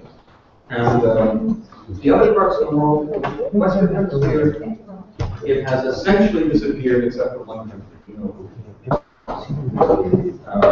In the United States, it's actually confined to the practice of the death penalty is confined to a relatively small number of states. And there is a measurable, slow and measurable decline in the number of states within the United States that are using the death penalty. So every year or so, every year or two, we get one state that drops the death penalty. So that's happening in the U.S. Prosecutors are asking for the death penalty, as well as I can see. Juries are in many states in the U.S. responsible either for the decision to execute or for a recommendation to the judge, and they're voting for the death penalty less. So all of these things are measurable, and these are important elements because they will be taken into consideration by the Supreme Court of the United States when it has a challenge to the lawfulness of the death penalty of a Constitution. And that will happen. It wouldn't be wise to do it now. There are just too many nasty right-wing justices on the U.S. Supreme Court. We need one or two of them to move on with their lives. Unfortunately, there's no mandatory retirement in the U.S. Supreme Court. There's only, limited number of options how to get rid of them. I used to think maybe Justice Scalia could go hunting with Dick Cheney more often, but in any case, Obama gets to appoint their replacements, or the Hillary gets to and then I'm convinced the matter, get the right case, it will be on in the U.S. People say, oh, yeah, Texas, it'll hang on in Texas forever because it's the most conservative state. Of course, in the last presidential election, Texas went to the Democrats. The Republicans were astonished at this because they said this shows, how could that happen in Texas, which they thought was their private property. What happened was that all of the Mexican Americans and blacks went and voted for the Democrats and came on the vote. And finally, that's all you need in Texas. A little more demographic change in Texas. And they'll change the state. And the way they have everywhere else in Latin America. So I wouldn't be pessimistic about Texas either. We might have a faster in Texas than in Ohio, Pennsylvania. You'll see. Africa is one of the great stories of the elimination of the death penalty. There are that are actually using the death penalty. Many of them have stopped and haven't abolished it in law. And in particular, they are former British colonies. There's an interesting feature of the geography of the death penalty is that in the former colonies, there's a sort of a different vision of capital punishment depending upon who the colonizers was. So the Portuguese colonies, Portugal abolished the death penalty. It was the first European country to abolish it permanently back in 1867. The Portuguese colonies just no death penalty. Very good upon independence. The Belgian colonies and the French colonies also no great enthusiasm for the death penalty, and now in effect not operational. The place where it hung on is in the British colonies. And it's a curious feature of colonialism. The British were very, Churchill used to say that one of the great export of the United Kingdom was this wonderful justice system. And parts of it maybe were wonderful, the Magna Carta and so on, but parts of it, like the death penalty and whipping and wearing wigs in court, not so wonderful. And they hung on. They hung on. There are former colonies where they still wear the wigs in court, and yet others. Yeah, of course. Yeah, and well, they're still doing it in Britain too. Other countries. It hangs on, and it's not just the African Commonwealth countries in Africa, but also in the Caribbean and in Asia. So you can see this. You can do a little map. I grew up in a former colony as well, Canada, and we used to have this map on the wall of the school. We were supposed to be very proud of because everything that was Commonwealth was pink. Okay, I don't know if people from other Commonwealth countries had that, and we were sort of talking about this map and feel like we controlled the world. Of course, we did. We did control the world. London and it was really good. We're supposed to get this sense of joy and pleasure of looking at all the pink. Our big parts of Africa, the Caribbean, India, of course. But those countries, Commonwealth countries, except for a few in Asia, large cases, turn their backs on the death penalty. Again, in Africa, it's a little bit, you could say maybe it's not quite decisive and fragile, but most African countries, the last study we noted 4 of them that were still executing: Egypt, Libya, Sudan, and South Africa. It's that northeast corner. And that's where you start getting into the geographic part of the world, where the death penalty still lingers with a lot of vitality in it, and that's the Middle East, some countries in the West, Iran, Iraq, Saudi Arabia, and Yemen. And then further east in Asia, not all abolitionists, of course. Japan executed someone a few days ago, first this year. Japan can execute 2, 3, 5 people a year. China, the biggest execution on the world. And then a whole lot of countries that are kind of undecided about it, or are in this process of change. I was at a conference organized by the Office of the High Commissioner for Human Rights in Bangkok last October. We have representatives from the various ASEAN states who were there, Southeast Asian states. And most of them are very decidedly getting rid of the death penalty. That's clear. I met with some officials in the Thai government. Thailand used to be quite a big country for executions. And senior people in the Justice Department said to me, we've stopped. We're not going to make a lot of noise about it. Basically, we've stopped. We're not going to have any more executions in Thailand. Somewhere, there's a decision taken to have an informal moratorium. Some states are nervous about making a formal. There are a number of states that are in these ambiguous moratoriums. Some of them proclaim them officially, and some of them just stop. And we just cross our fingers and hope it won't come back. I'm going to leave the death penalty, talk a bit about a couple of, you might say, related questions, but briefly.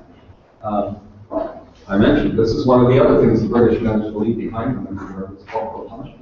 A number of countries where it was imposed. And this is the first, I think it's the first reference, certainly with regard to Article 3 of the European Convention by the European Court. This is a corporal punishment case. The whipping is a form of the European Court, of course, ruled that it was contrary to the prohibition in the Convention on inhuman or degrading treatment or punishment. One dissent.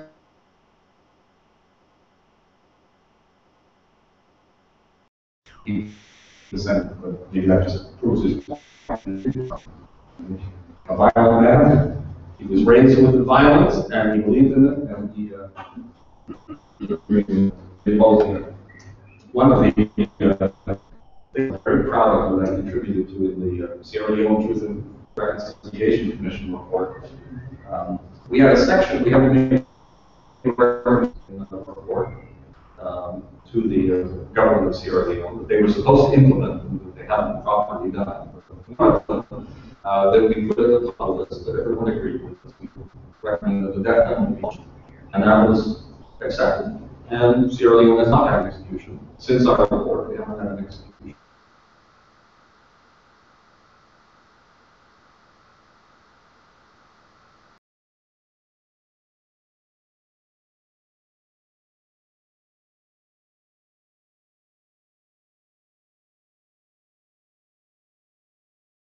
That all punishment we show Sierra Leone had suffered terribly.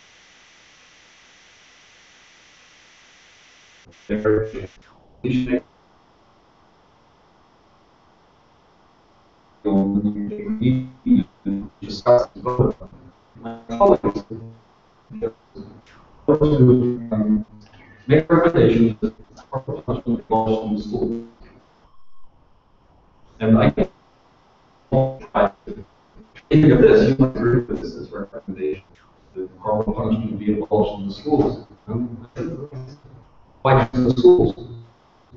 So when you if you're getting more punishment, you're why would you be in the whole?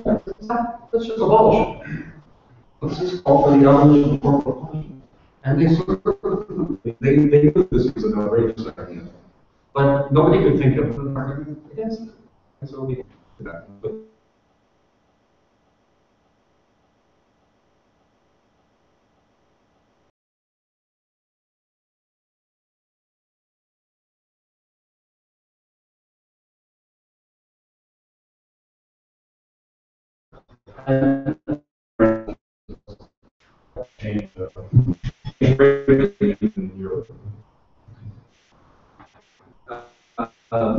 life imprisonment without the possibility of release.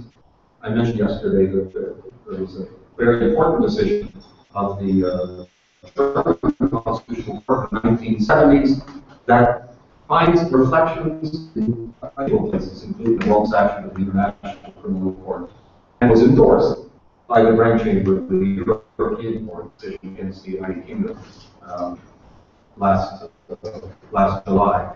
And the UK is sort of not really implementing the way they should. But I guess. Yes. Did they implement any holidays for working with punishment?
Or has used this standard in other cases. I mean, the one I would cite here, another British case, actually two of them at the same time, Schabas, the United Kingdom, and SW. These involved rape. These were cases where, the British law, the English law, the criminal law, is not entirely codified. You go to law school in the UK, and you study English law, you don't have a criminal code the way you do in most countries, where you can look at the definition of it. Some of it is codified, but some of the more serious crimes remain crimes that are defined by the judges. That's common law. It's always been that. And so the judges define the crime. And then, by the rule of precedent, subsequent judges apply the same rule. So if you wanted to know the definition of rape, you go look up in the law books to see what the judgment said about the definition of rape. And the definition of rape was because it has been codified in other jurisdictions, India, Canada, and so on, probably. But based on the common law concept of rape as sexual relations by a man with a woman other than his wife without her consent. In other words, other than his wife, provided a man with a full defense to a charge of rape, and say, well, here's the marriage certificate. I can't be guilty of rape because she's married to me. That's impossible. It has ancient origins. I think if we trace it back many hundreds of years ago, it was associated with the notion that the woman was a man's property. Really. And then I think later that when that idea was more or less abandoned, people justified the rule by saying, well, if she was his wife, there was an implied consent. Maybe that's true some of the time, but it's not always true. And in the cases that started coming before the British courts, you had men who had, they were separated. They weren't actually living together. The man would come one night drunk, pounding on the door, and the man would have sex with the woman with whom he hadn't lived for some time. And then he divorced himself on her. And they started being prosecuted before the British courts. The prosecutor said, well, we're going to change this definition of rape. So the man would get before the judge and say, well, here's the last judgment on rape. It says with a woman other than his wife, but we're married. Here's the marriage certificate, the defense that worked in the past. And the judge would say, well, that defense no longer works. That's no longer acceptable. You can't rape your wife. That's a crime under our law. And the guys would say, well, so when did the law change? Because I just looked it up in the book, and that's not what it says. When did the law change? And the judge would say, today. So, to many people from continental Europe and other countries, they'd be shocked. That can't be, So positivist legal thinkers find this a shocking idea. In the early 90s, I watched a case before the European Commission. I was surprised. I thought that the positivist European continental judges were all going to say, but they basically said that it was foreseeable that the men would be prosecuted because there had been. They said, above all, this was a violation of dignity. And the dignity, you can see it here in this paragraph, very crucial paragraph, that the judges continue to refer to from this decision almost 20 years ago. Or design of the Constitution was foreseeable.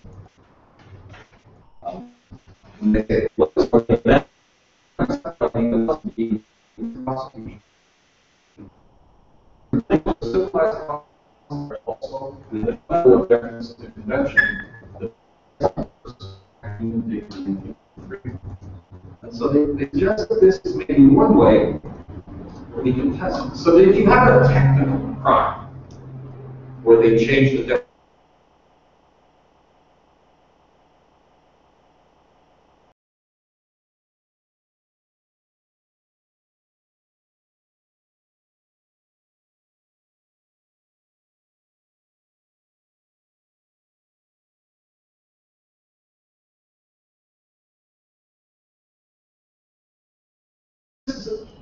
one of the best examples that I can give of informing the interpretation of the legal norm.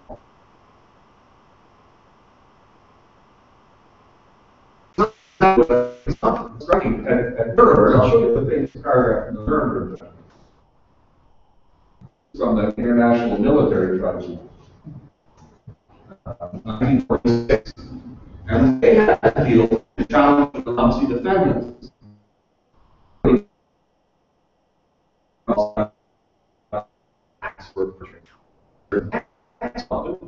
Was over.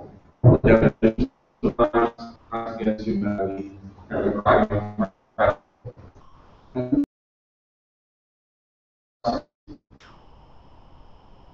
of those who attack the state of the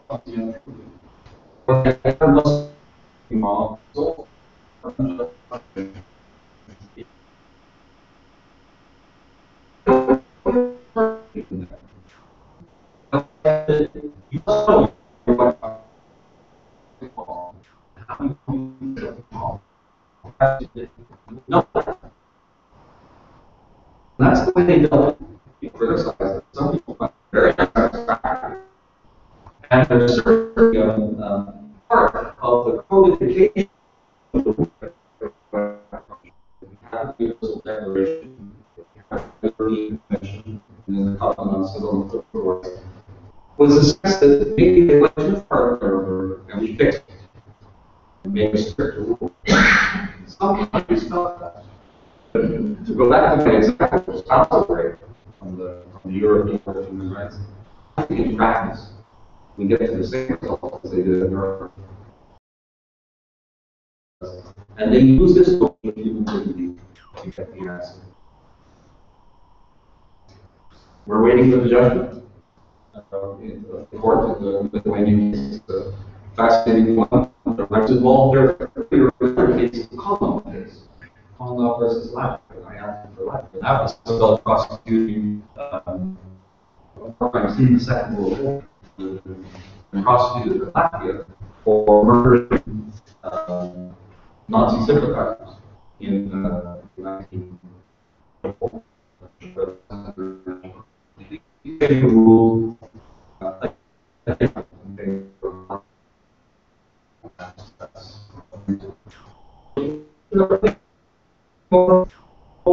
Eastern European cases that are working their way through the system. I think there'll be more of them in the years to come.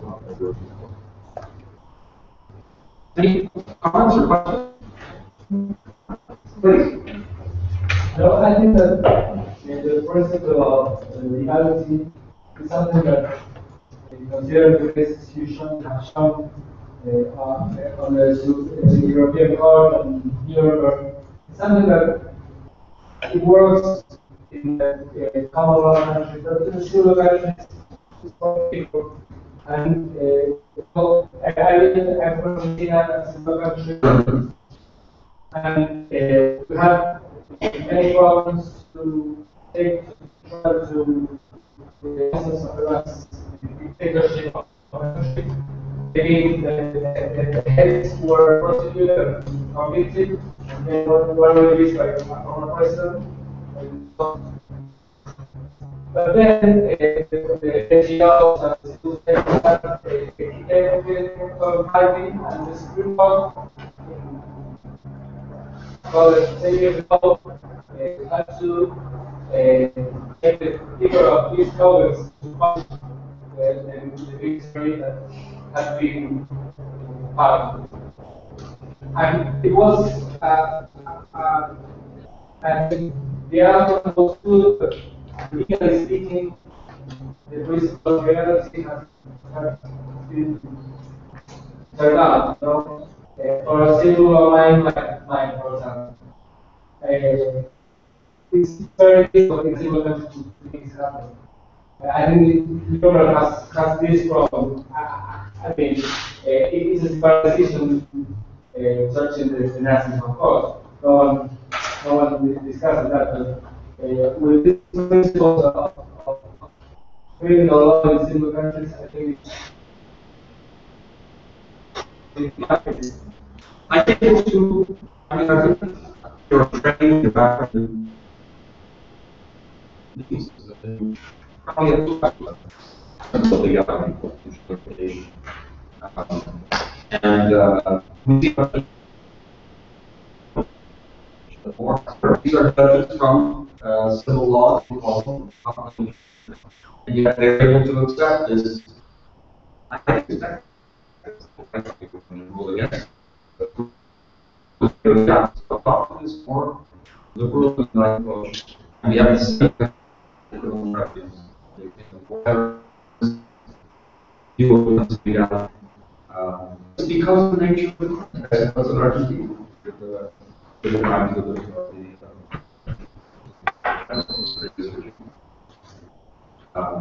It's a great subject. Through these cases, the Grand Chamber of the European Court, you think it would all been such a very all these actual justice cases. Argentina, the Berlin border guards, many examples.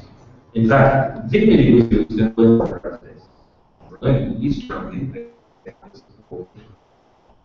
should be basically punished them for trying to escape to Germany.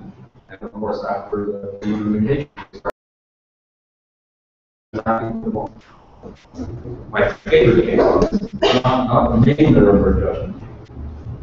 But what was amazing, the film Judgment at Nuremberg, something seen Judgment at Nuremberg, it's great fiction, but inspired by much of the real proceedings that took place in what are called the subsequent proceedings. These were the trials that took place after the main Nuremberg judgment, and they were held by the American military training. One of the judges and prosecutors, and their defense, they stood up before us and said, but we were applying the law. We're judges, we were just applying the law. And they shot back at them, well, the law is unjust. I love teaching that to judges. I love teaching. They said, they law or not? They said, you're applying the law. That's what the Nazi judges said. They went to the occupying countries and said, you keep us laws, go for it. You just apply the law. You change the law. They put them in jail. Nobody got executed. Judges were in jail. Great thing. Judges in Nuremberg.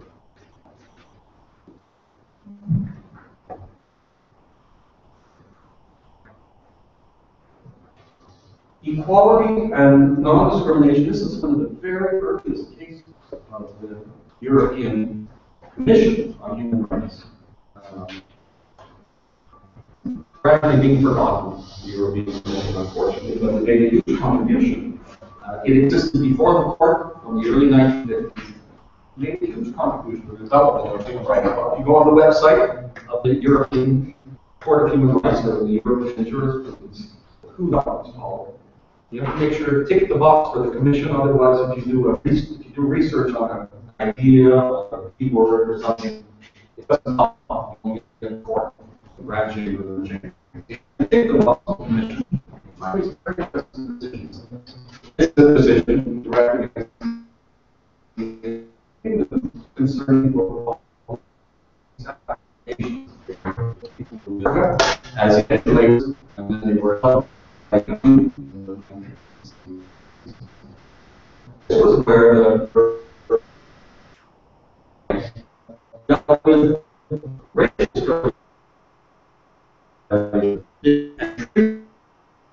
one of the violation of equality is a violation of Article 3.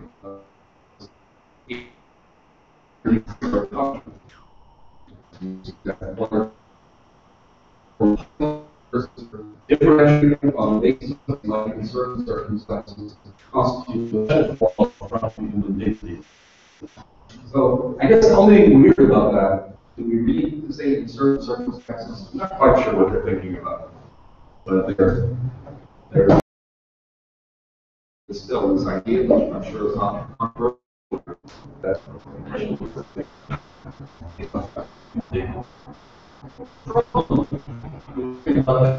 That you might remember that Article 2 of the Universal Declaration of Human Rights provides a list of predicted factors of discrimination, race, religion, language, and so on.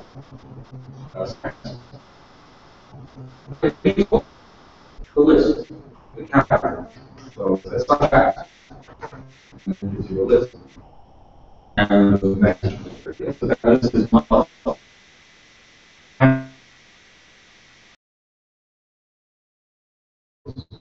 can be added by judicial interpretations to that list. And so that's the question, and dignity, I think, helps us along this way.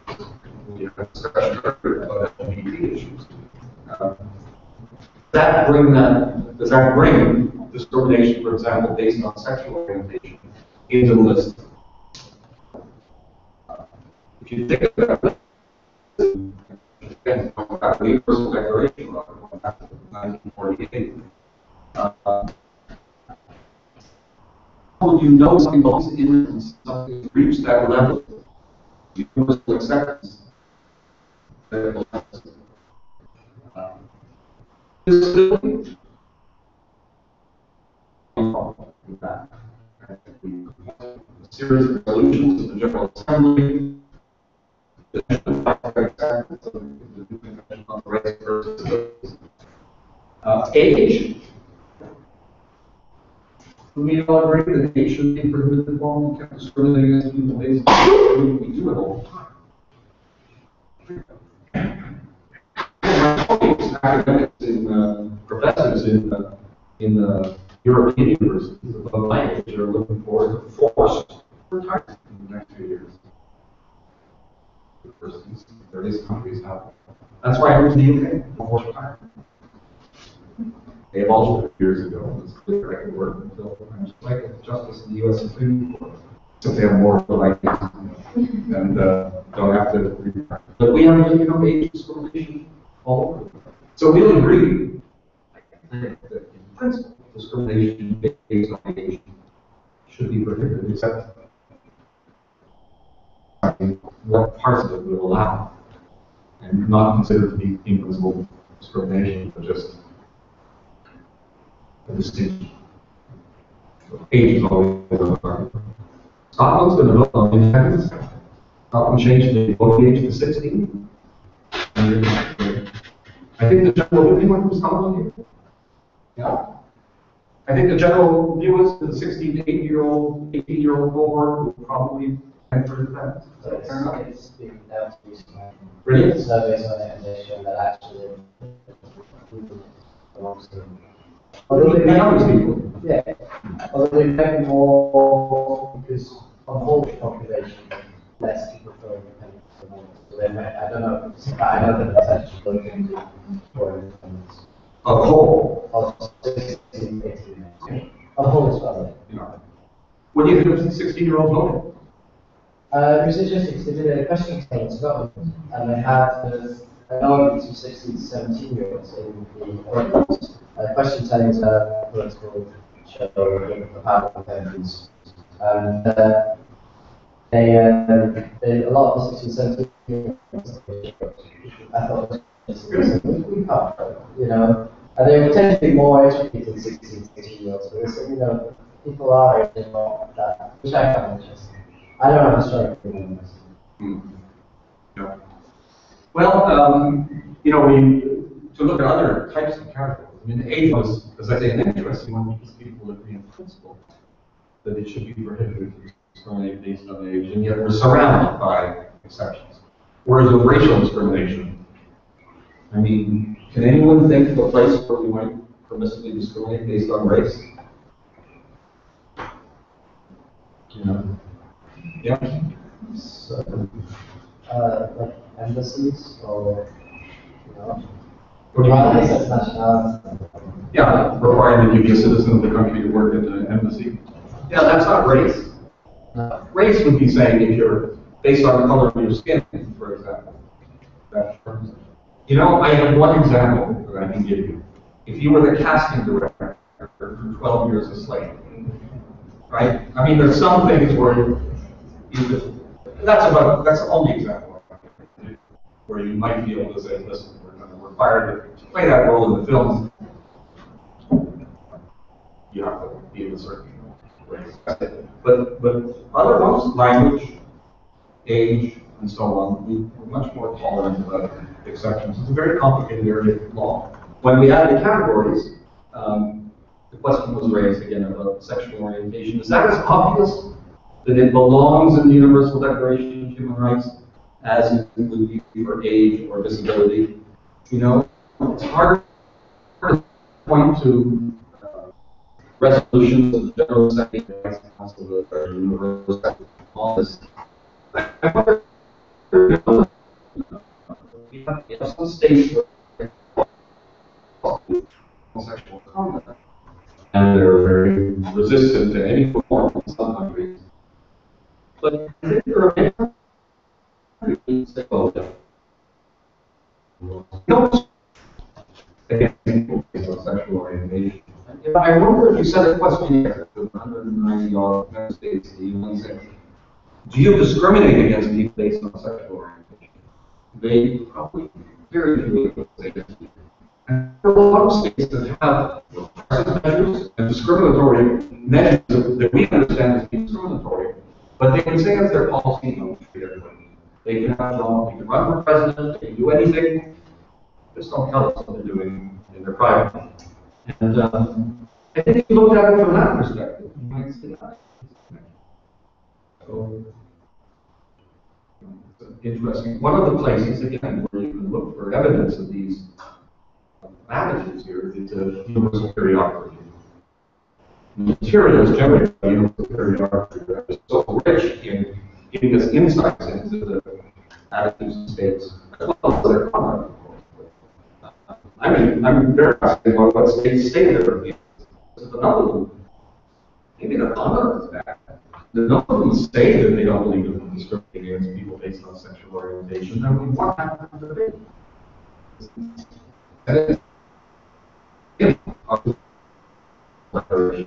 Then I'll do something about the consequences of that equality rather than where it belongs in the text.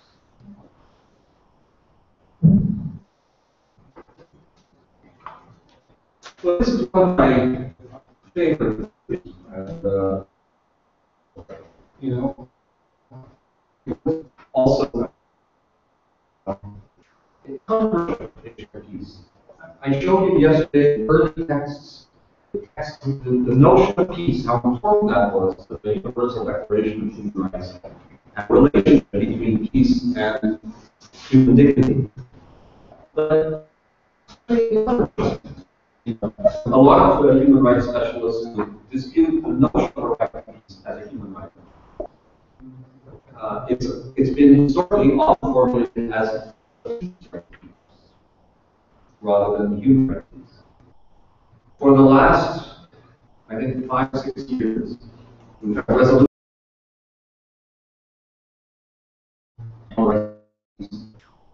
human right to peace, but they're not passed.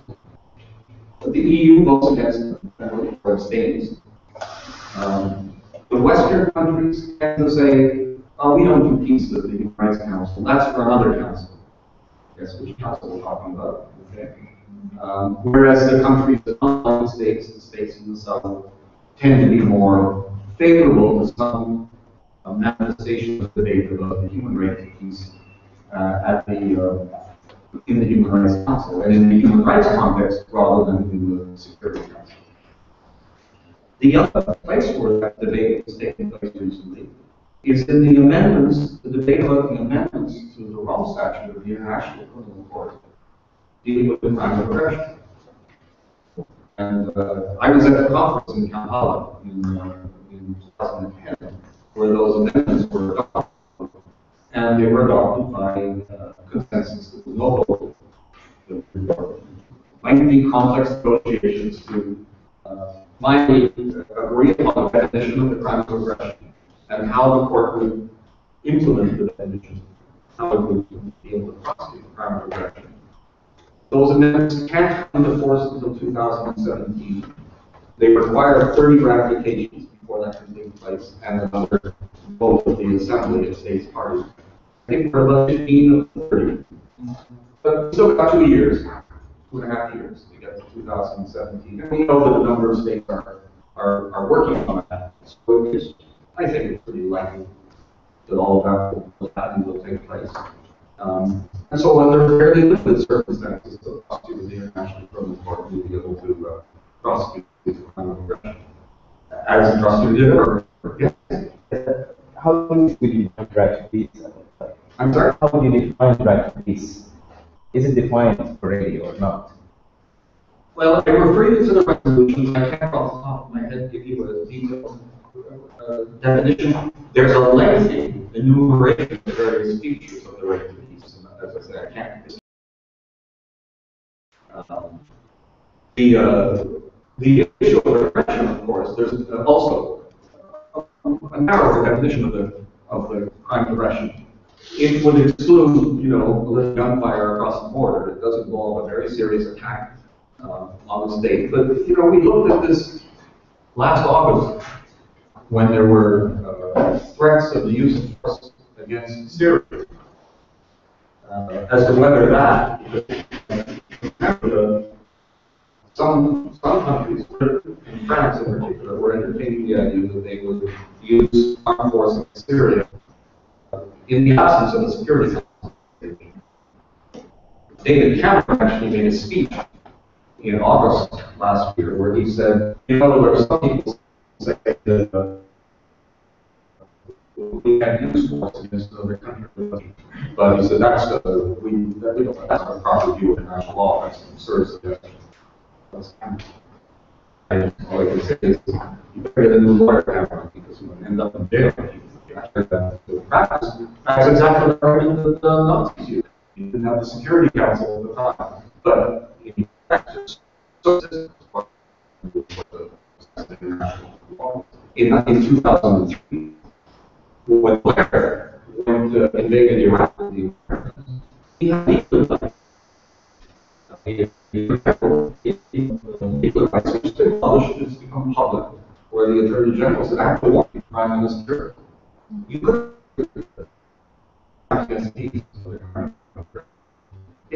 Yes.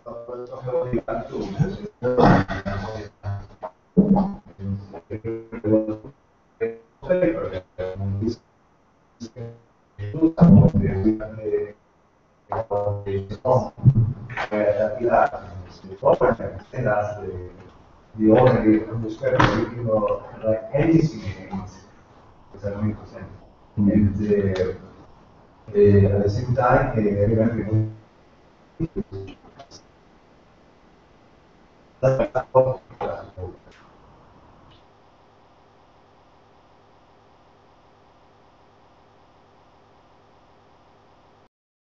resolution of the security. They based it later, you know, I mean, they have conflicting justification. So, destruction.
Some of the organizations, the major human rights organizations, have been so enthusiastic about the Rome Statute that have made it central to their own activities, were essentially indifferent to the issue. So Amnesty International said, well, we're not really concerned about incorporating the crime of the Rome Statute. Because they said, we take our mandate from the Universal Declaration of Rights, and that's not really relevant to the progression.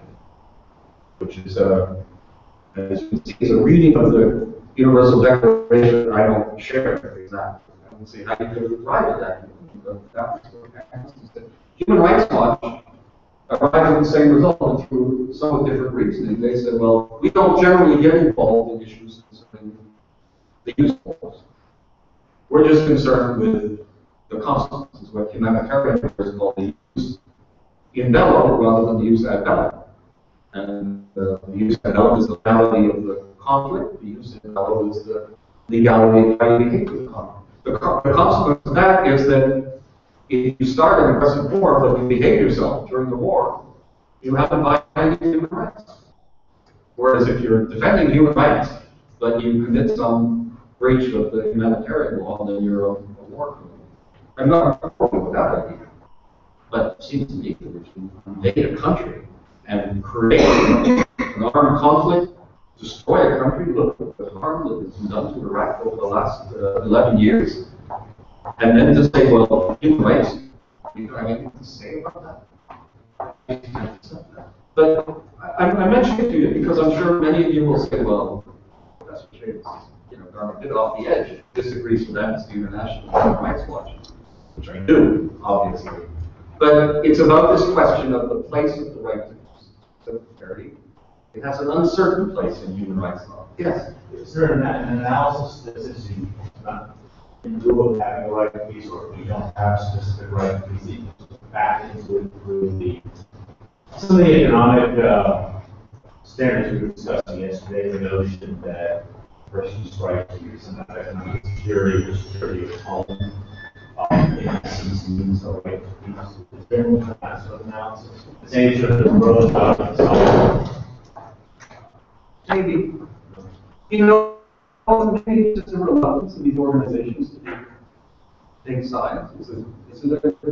I don't want to suggest that they're open to their host governments, but this is a coincidence that it's the big NGO based in the UK and the big NGO based in the United States that seem to be a bit less excited about dealing with the use of force in such a way.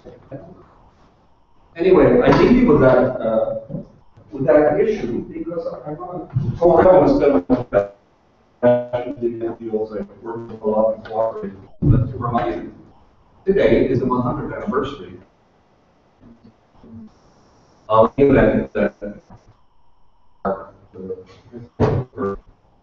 sort of was one of those things when it comes to the beginning of the beginning. But this was the beginning. This was the end of the beginning of what led to the First World War, because it's the incident, the assassination of the Archduke. That's the Archduke.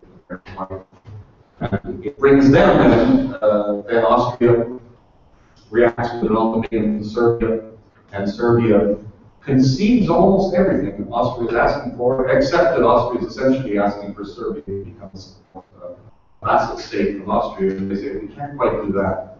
And then Austria makes it. I was at a reception at the Serbian embassies in London about 6 months ago, and I said,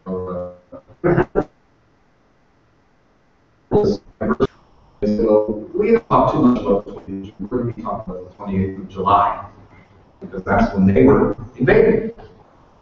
That's of course we had people for assassination. Did you have your question?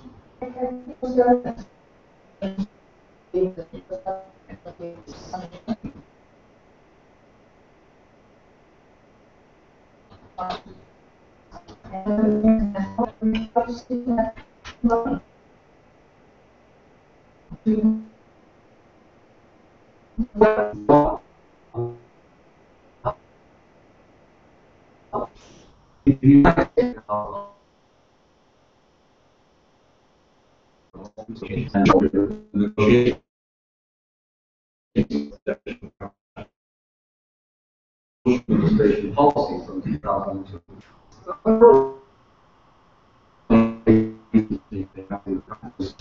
Friends from the United States, they were all the people doing this work. They never for an American delegation to show up at the diplomatic conference and say, you know, we weren't there earlier, so we'll just respect what you decided. We're just here to listen. They came in, they had a whole a huge delegation and agenda. One of the things they wanted at Apollo conference was to agree to what we call an understanding, which is a kind of informal attachment that would be used by judges interpreting it.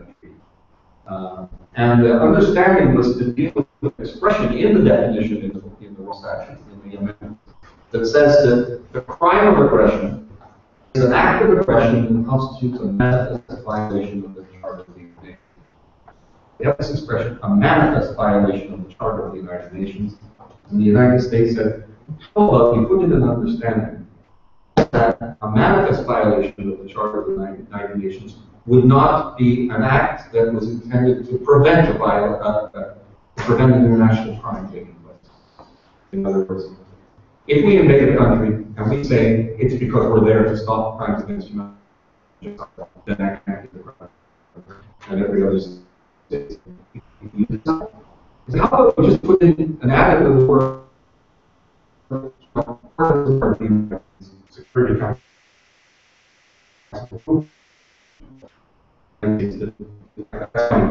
But that was really, that's the debate. It's not about the responsibility to protect, but what have we done unilaterally? for of security. So I think, of course, the resolution on responsible protect from 2005 already puts that in there.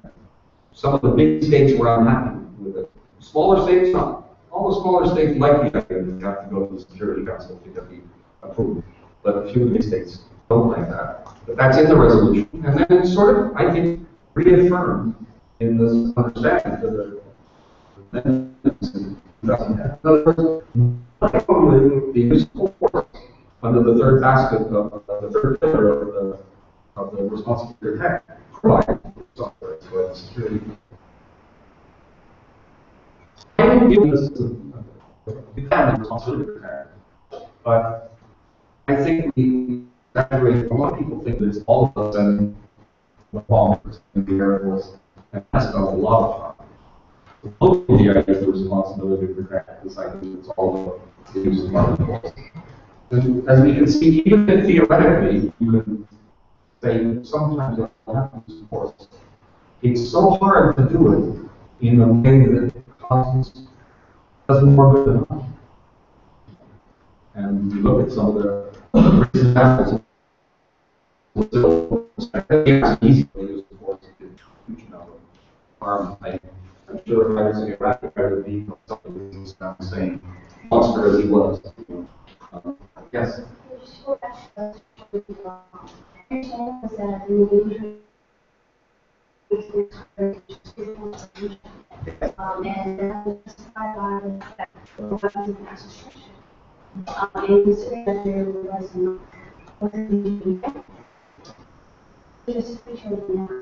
Because we actually the council resolution that has, I think there's some use force. Yeah, I mean, the resolution was an ancient resolution. Okay? One of the problems with Security Council resolutions is when you adopt them, you can't think, but then when you want to remove them, you can't. They're forever.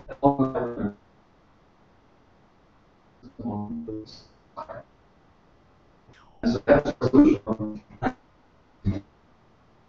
The security.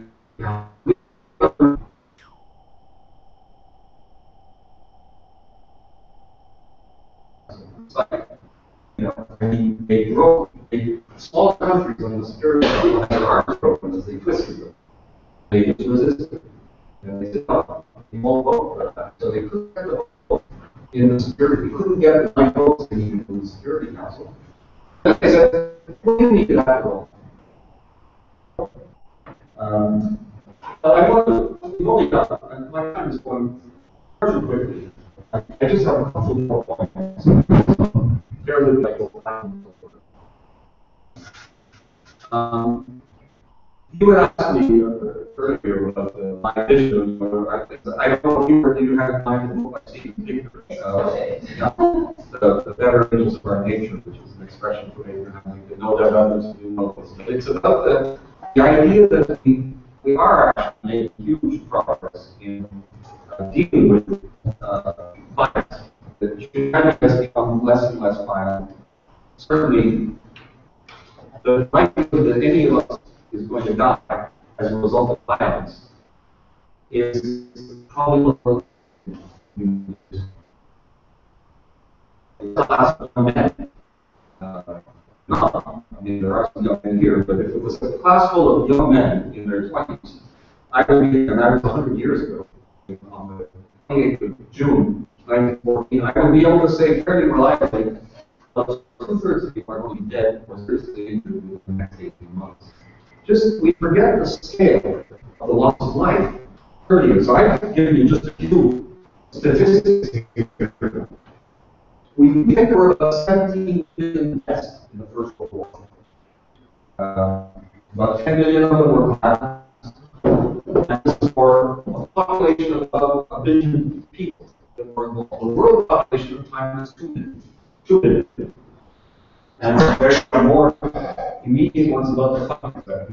Some of the major protagonists, not all of them. You can look at this information on Google and see what it is you're going to get. it works out, if you divide the number of 17 million by the world's population at the time, and by the number of days that the war lasted, about 1,500 days, it means that about 11,350 people were killed. Most of them were killed, by the way. Some of them died of disease, of those 17 million. Most of them met a violent death, the 17 million. The 10 million combatants certainly was all related to violence. So that's about more than 11,000 every day for 15, for 4 years. The equivalent today, because the population of the world is 3.5 times, is about 40,000 per day. Now, there are people who say this, my good friend Sharif Bassini often gives talks where he says that more people are dying of violent death, of armed conflict than ever before in history. My thesis is, the first time, people up to the 20th century was the most violent in human history. Absolutely. More people died in the 20th century than ever before. These are, compared to the population of the world. But the first half of the 20th century. The second half, and the first 14 to 15 years of the 21st century, that's not true. We have, can anybody, any combination of them comes close to 40,000 a day in your life. The Rwandan genocide, probably the worst episode of mass killing in the last 25 years. The Rwandan genocide 20 years ago. 800,000 people died in the space of about 90 days. So, can you do the division in your head? It's a terrible number. It's about 10,000. The war in Syria. We talk about over a war that lasted for 3 years now. More than 3 years. About 100,000. So that's 2.5 days in 1914 numbers. So I think it's very obvious that there's a huge decline in the number of deaths as a result of armed conflict. We often say, well, yes, there's more in non-international armed conflict than international armed conflict. That's obvious.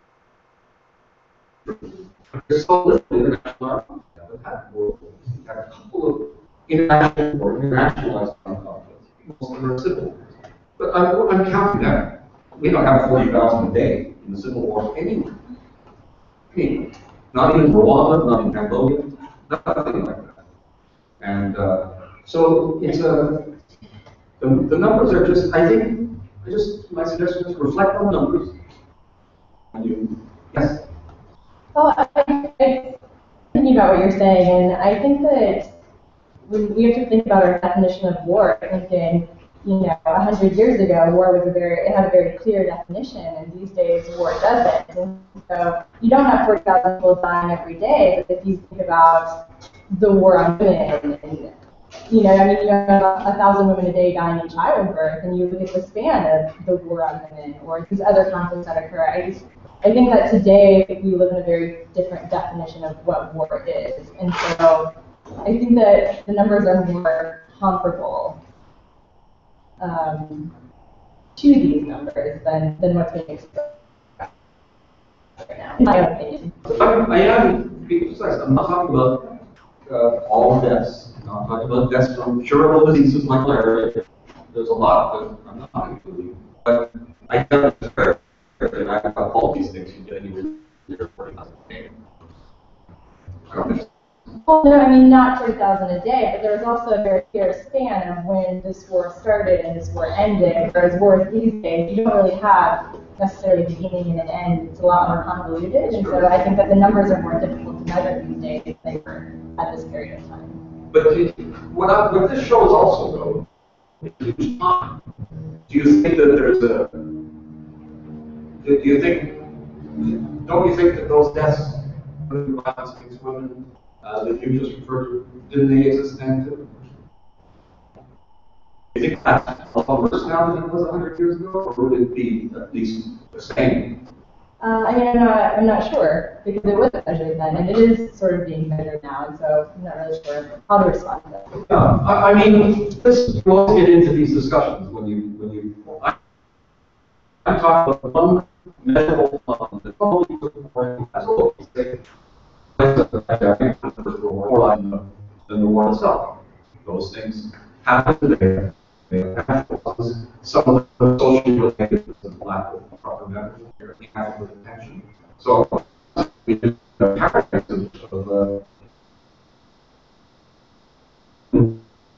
but this is the third rate.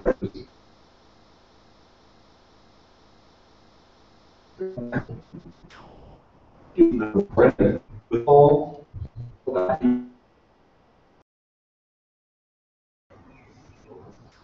This is the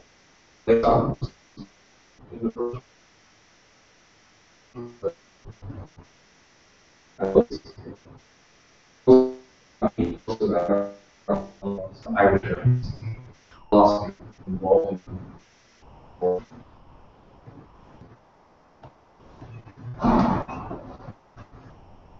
and I ended it with a poem because I thought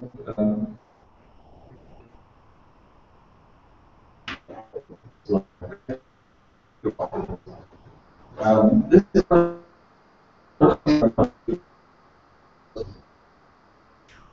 because everyone has to really participate in the culture.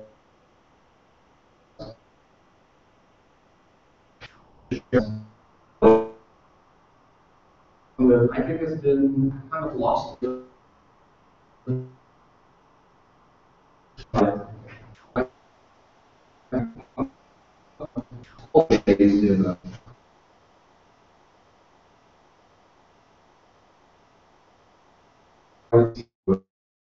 Concert.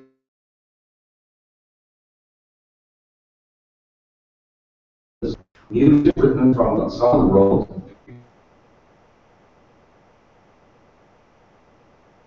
That's so beautiful.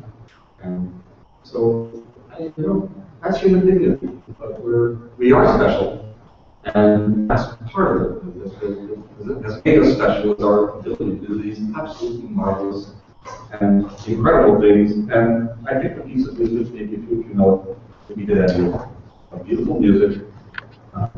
It's also a capital with the outbreak of the First World War. It's a free war in Austria.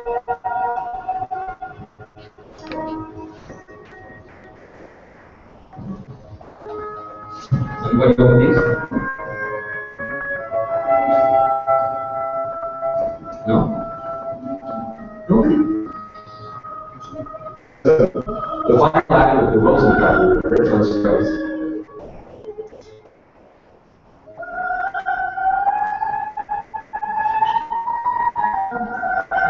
Famous trio, so three beautiful sopranos.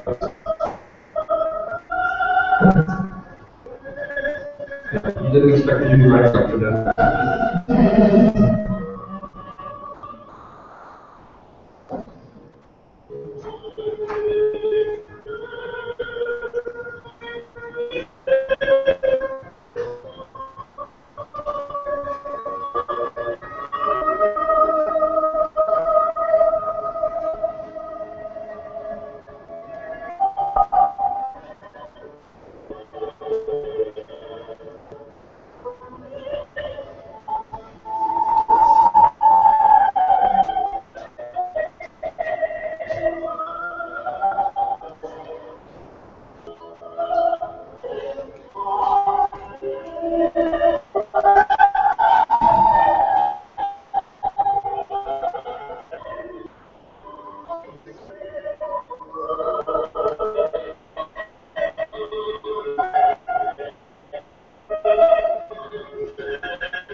Thank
you.